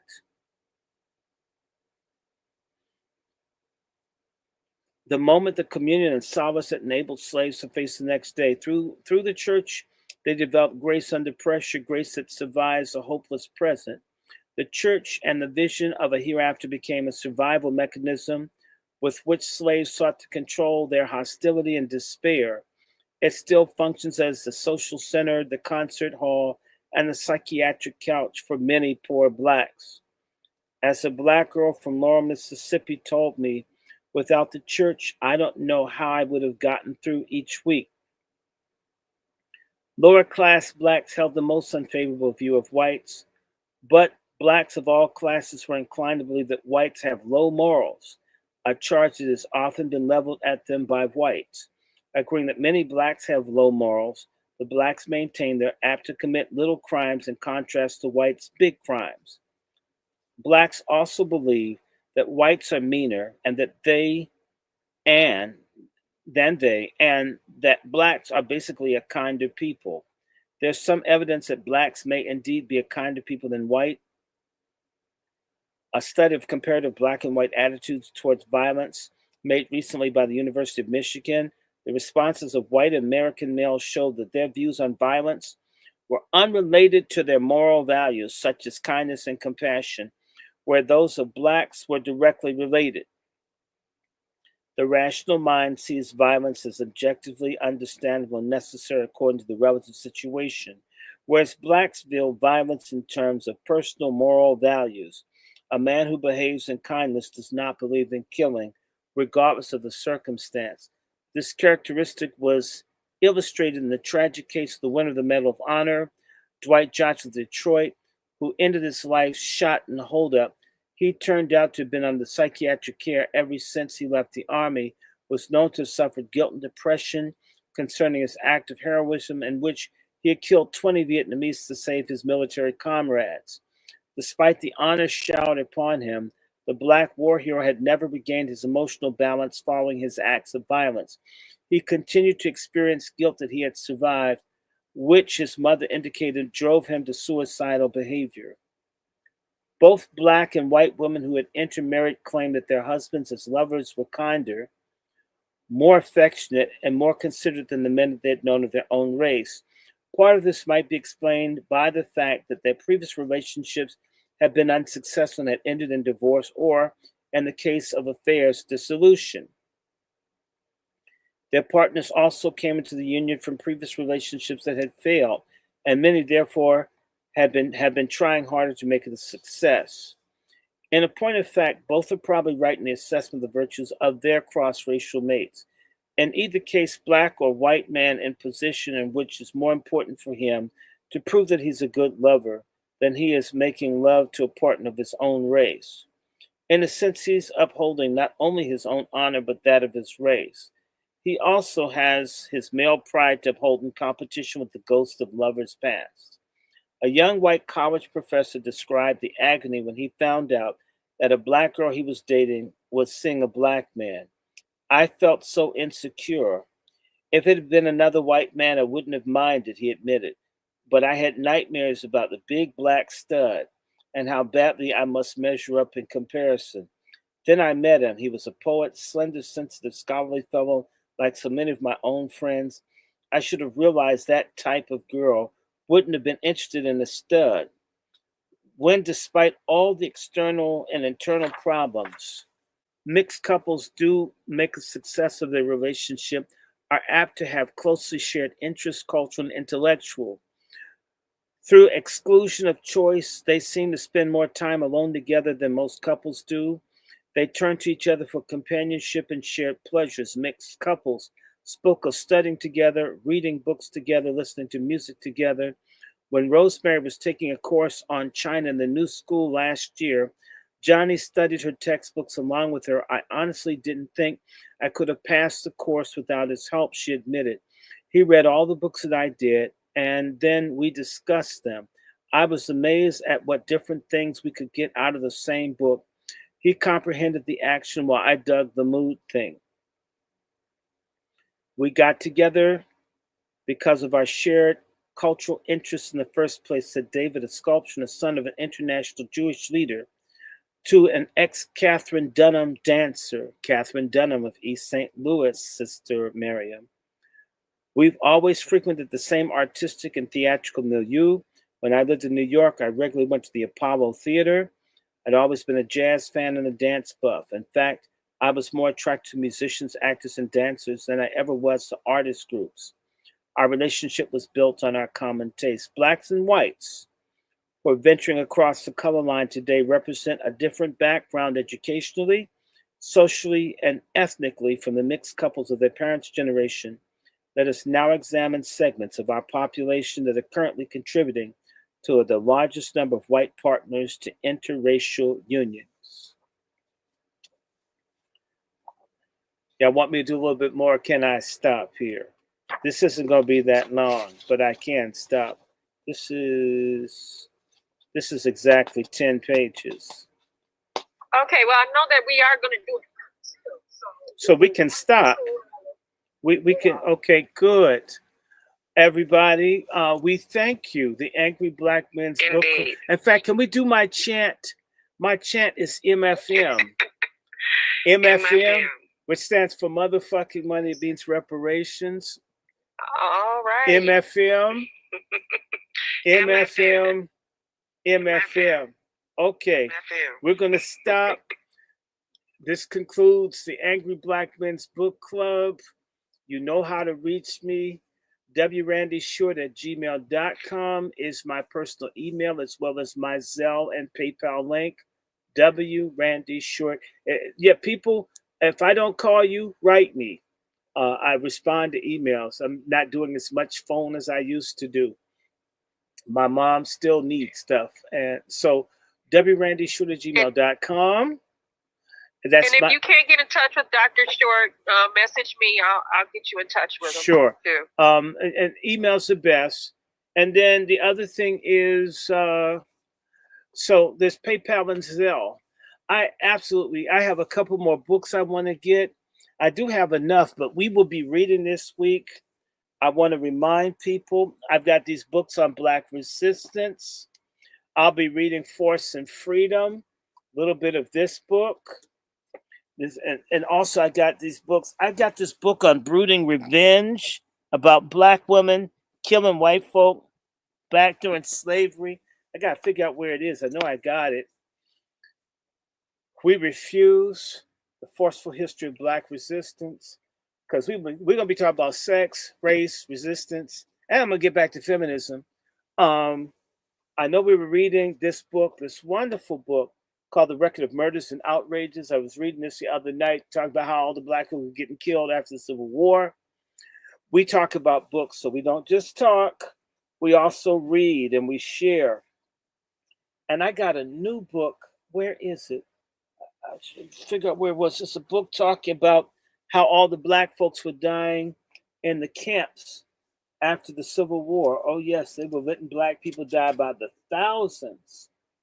Um, and I will be sharing different things. I may not read the whole book, but I'm gonna read. Wait a minute, it's in, no, I put it somewhere else. Oh, my white Jesus, I'm not gonna even bring him out. White Jesus needs some sleep. Also, I want to get a Middle Eastern looking Jesus to see if he can kick the white Jesus's ass. I don't think so. I think white Jesus. I'm putting my money on white Jesus winning. I think white Jesus gonna beat the brown Jesus ass. That's why I serve him. Like psych. Also, y'all know I have a Patreon. It's Dr. Randy Short. I have a Venmo, Dr. Randy Short, DrRandyShort. And my Cash App, $ DrRandyShort. So you have all kinds of ways to support. Please like, share. Everybody, anyone that wants to help the channel, if you don't donate, that's okay. I would love for people to share the videos. Send my videos to people you hate. My motto is share Dr. Short with someone you hate. If there's someone white you can't stand, please send them my video. If you have a coon in your family, somebody you want to offend, I've had a lot of people when they want to get rid of someone, all they have to do is send them one of my videos, and that person stops talking to them. In fact, for Memorial Day, I'm going to read a little bit from this book here tomorrow. This is the Unerring Fire, the Fort Pillow Massacre, how white folk just mass murdered black people. This happened all over during the Civil War. They don't really talk about it. That sounds like a good read. I'm going to read a chapter 2 out of this book. I've got a couple books I've been getting on the Civil War. They're expensive. But I share it.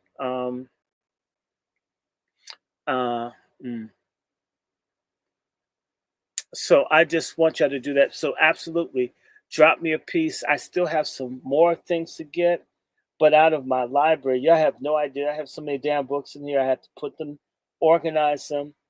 But once I get this done, of course, pray for me. I injured my back a little bit, so I'm still a little bit behind. But pretty soon, I think between now and Friday, I have my Cali House book. I can reach right here, my medical apartheid book, Slavery by Another Name. I can have all my titles and all linked up. And pretty soon I'll just be able to just break down and read like a portion and just do shorter videos because some of these things are too damn long. I understand people get tired. I want to say hi to Brother Freelo that is in Oakland. I want to say hi to Brother Whiteheart that's in Alabama. All of my moderators, God bless you. I hope that Negro. And let me see, can I do this? I can show the comments. I want y'all to, we're going to do something maybe tomorrow night if somebody wants to, Sister Miriam. And by the way, if you want to watch me, I've got multiple Twitter. I have multiple Twitter accounts. One Twitter account is Kuna Bomber. Kuna Bomber is COONABOB. Hold on. Kuna Bomber is one, and the other one. Oh, and so I need some followers in there because they give me hell on these platforms. If you saw what happened to this sister, they wouldn't even let her do a space. People you think I'm joking. Talk to people that do stuff with me. You say my name, all of a sudden it gets shut down. And all I'm doing is reading the book. I'm not all that fantastic. We don't have all the bells and whistles that different platforms have. What is it that we're doing here that you got to stop my ass? There's like 40 people watching. These people have thousands. You're scared.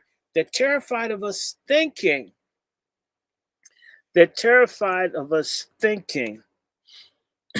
Indeed. Okay, they do not want critical thinkers. So in our lineage. They don't want us thinking. So I'm gonna put up my my Twitter accounts. There are two of them.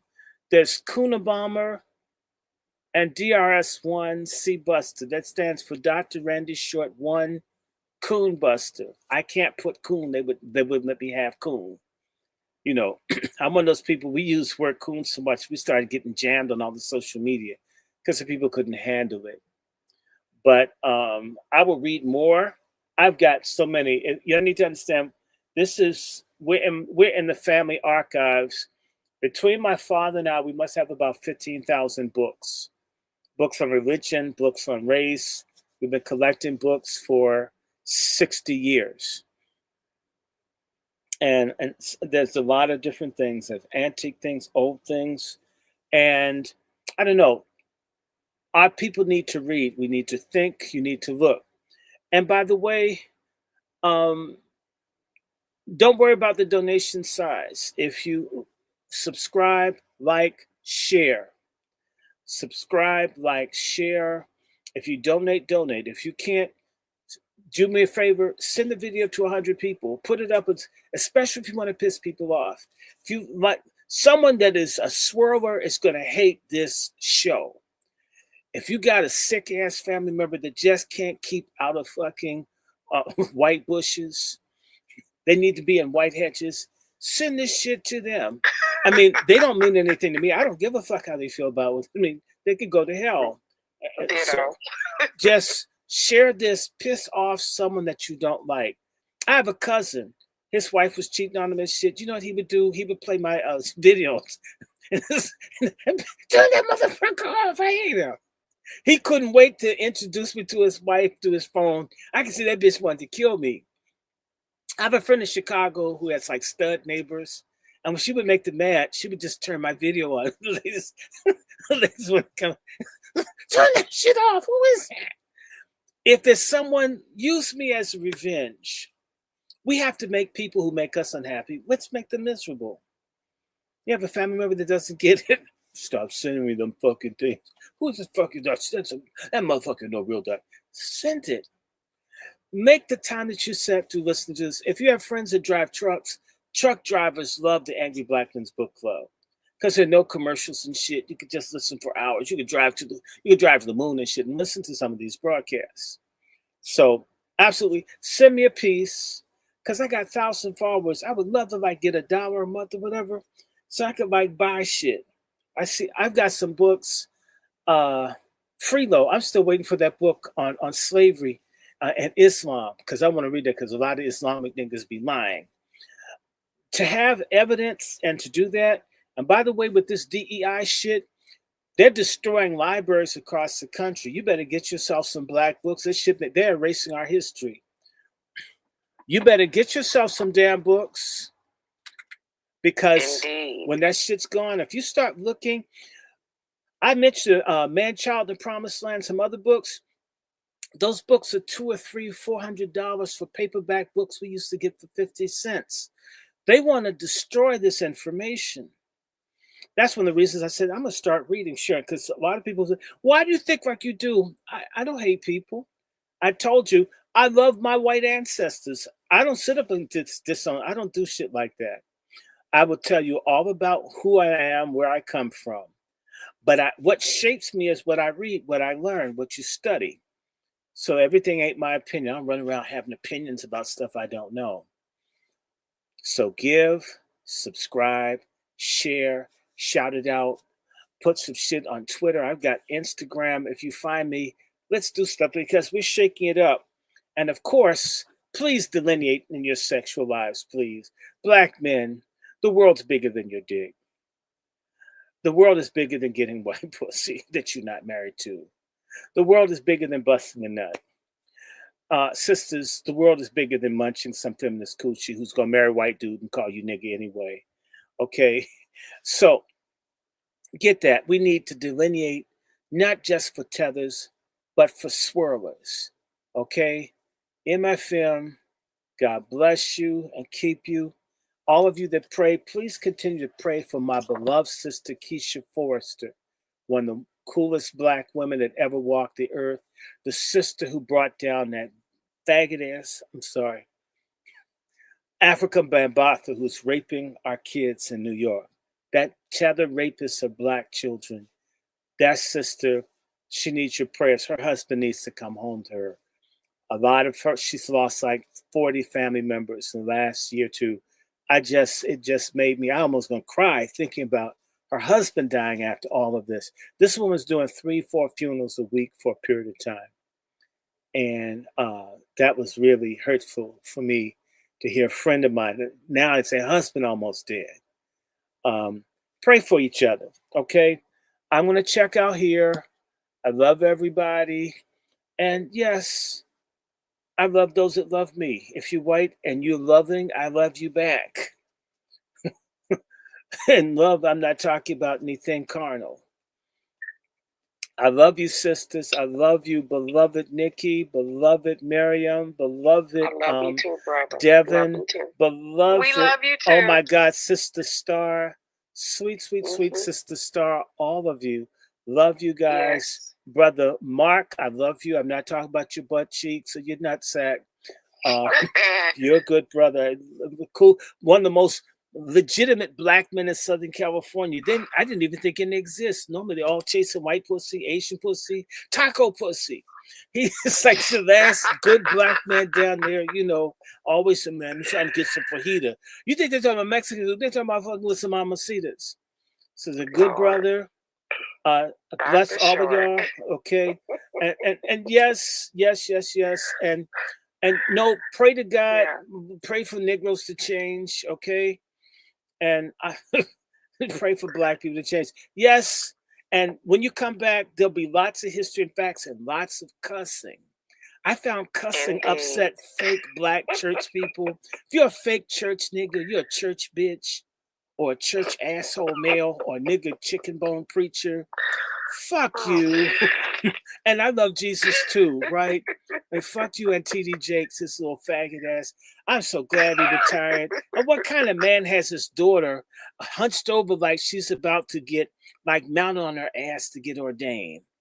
I mean, and you threw your cloak. Crazy. And that was nasty. And the way he put his cloak on her, I could see his pants falling on her instead of his cloak. I was done. Ew. Okay, y'all. And you know what? Fuck Diddy. All you guys that like him, he's not shit. Now, I hope that they get Clive Davis too. And eventually we're going to do a show on Diddy. Not right now. No, I don't like Diddy. I never liked Diddy. I don't like Oprah. I don't like Tyler Ferry. Yes, I said it. Gay-Z, Dr. Gay. I don't like none of the entertainers. I don't like any of them, okay?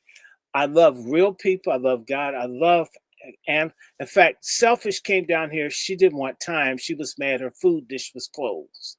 She came down here and staged to sit in. You couldn't see it. What?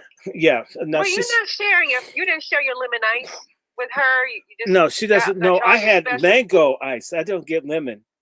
Ooh, I think that lemon has Chinese seasoning in it. You went from there. I got mango. I got mango and cherry. So those are my favorite. But there's one that's kiwi. That sounds good as hell. That sounds so damn good. There's kiwi strawberry that is excellent. So I want to wish you all a wonderful night. We're going to do this again. And anybody that has a question, by the way, the next time, we can have just a conversation. But tonight was to kick this off. So I'm asking Sister Nikki and Sister Miriam, we got to have more, and maybe we'll be able to do this thing. Of course, with Black Alpha. As many times as you want. And you know what? We will answering question period. Yeah, it would be lovely. And I was looking to have a conversation. I was trying to do this with someone to have black men and black women have a conversation, because there's a whole lot of bullshit people trying to put between black men and black women, and I don't care for it. So I'm looking to have a conversation with black men and black women together, that we can actually love and be around each other and prove these people wrong. Okay, we've got to turn Black America around for ourselves. Stop letting people tell us how to feel about each other. Okay, and everything. I love Sister Miriam. I call it all crazy hours. It isn't sex, but she treats me so well. I love her. And I can't wait to get back to East St. Louis. I want to go to Milwaukee. I hate beer, but I want to meet Sister Nikki and just hang around. We're going to do this stuff. And one last thing, I'm going to start a GoFundMe. Anybody that's in the DMV. You have met me. We met each other. We have a picture together. We met each other. Okay, good. Okay. Sometimes I forget. I want to meet you in Milwaukee. Anybody in the DMV and you want to hang locally and the greater DC area, I'm going to start a GoFundMe because Jaguar Wright is coming, and Jaguar Wright's against human trafficking, and I want to support that. She's doing an event on the 27th of June at the Bethesda Theater, and I'm going to start a GoFundMe because the tickets are very, very high. But I want to see if I can at least work with or help maybe 15 to 20 people to go. So don't worry, I have my damn ticket. But other people may want to go. And depending on how much I get, if I can talk to the theater, even if I give people half of what their ticket price is, versus paying $100, imagine if you could go if you paid $50. Wouldn't that be cool? And that way we can have a bunch of really cool people that really appreciate Jaguar, because they're going to be some hater asses there. Indeed, and that's what you need, the black grassroots. We need some real grassroots people that aren't on bullshit to be there for our sister Jaguar. She's not like what y'all think she is. I know what it's like to pray with her, talk to her. They like food. They like cooking. They're smart. The world is bigger than just talking about the rap bullshit. I don't talk to them about that. I talk about TD Jakes' ass. Okay, that's the person I'm mad at. I want to understand who I'm pissed off. I'm pissed off at the church niggas that went to the freak-offs. Church niggas that can't talk about AIDS or STDs or contraception or family planning in the church, but yet they can go to a freak-off. That's the shit that sets me off. The entertainers have always been nasty. That shit's old. But these church people, to be filthy and vile, to push things like the jab, to be silent about human trafficking, and that's why when you see me at Jake's, I just go off. Take Dick's Jake's. I said it. And I'm going to keep talking about him. And the Pootie house. I hope the roof fall in. I hope they have a damn tornado. Tear the roof off that bitch. All that bogus ass bootleg ministry that they've had. Yes, I don't like fake church stuff. That's why I don't go to churches that much anymore. You know, I'm allergic to bullshit. Anyway, y'all have a great Memorial Day. Remember, Memorial Day was for the tens of thousands of black men who died. And remember, black men served in the United States Army, those that could pass for white. Multiple people in my family served in both the colored forces and the United States colored troops, and they served in the regular thing. I mean, any way that they could fight against our enslavement. So when you hear 40 or 45,000 black folks died in the Civil War, that's a lowball number, because they died in the other forces as well. So maybe 100,000 black men died in the Civil War, and tens of thousands of blacks were killed in the aftermath, the post-conflict of the Civil War. Take Memorial Day seriously. This is more Juneteenth to me than Cooneteenth, where everybody else from other countries pretending it's their damn holiday. Okay, don't eat any curry goat on Juneteenth. And no fufu either. I'm not knocking, but don't show any kente cloth, not on Juneteenth. Okay, stick to the colors. MFM, everybody, and share this. Okay. MFM. Okay. Good night, everyone. Bye-bye. Good night, Doctor.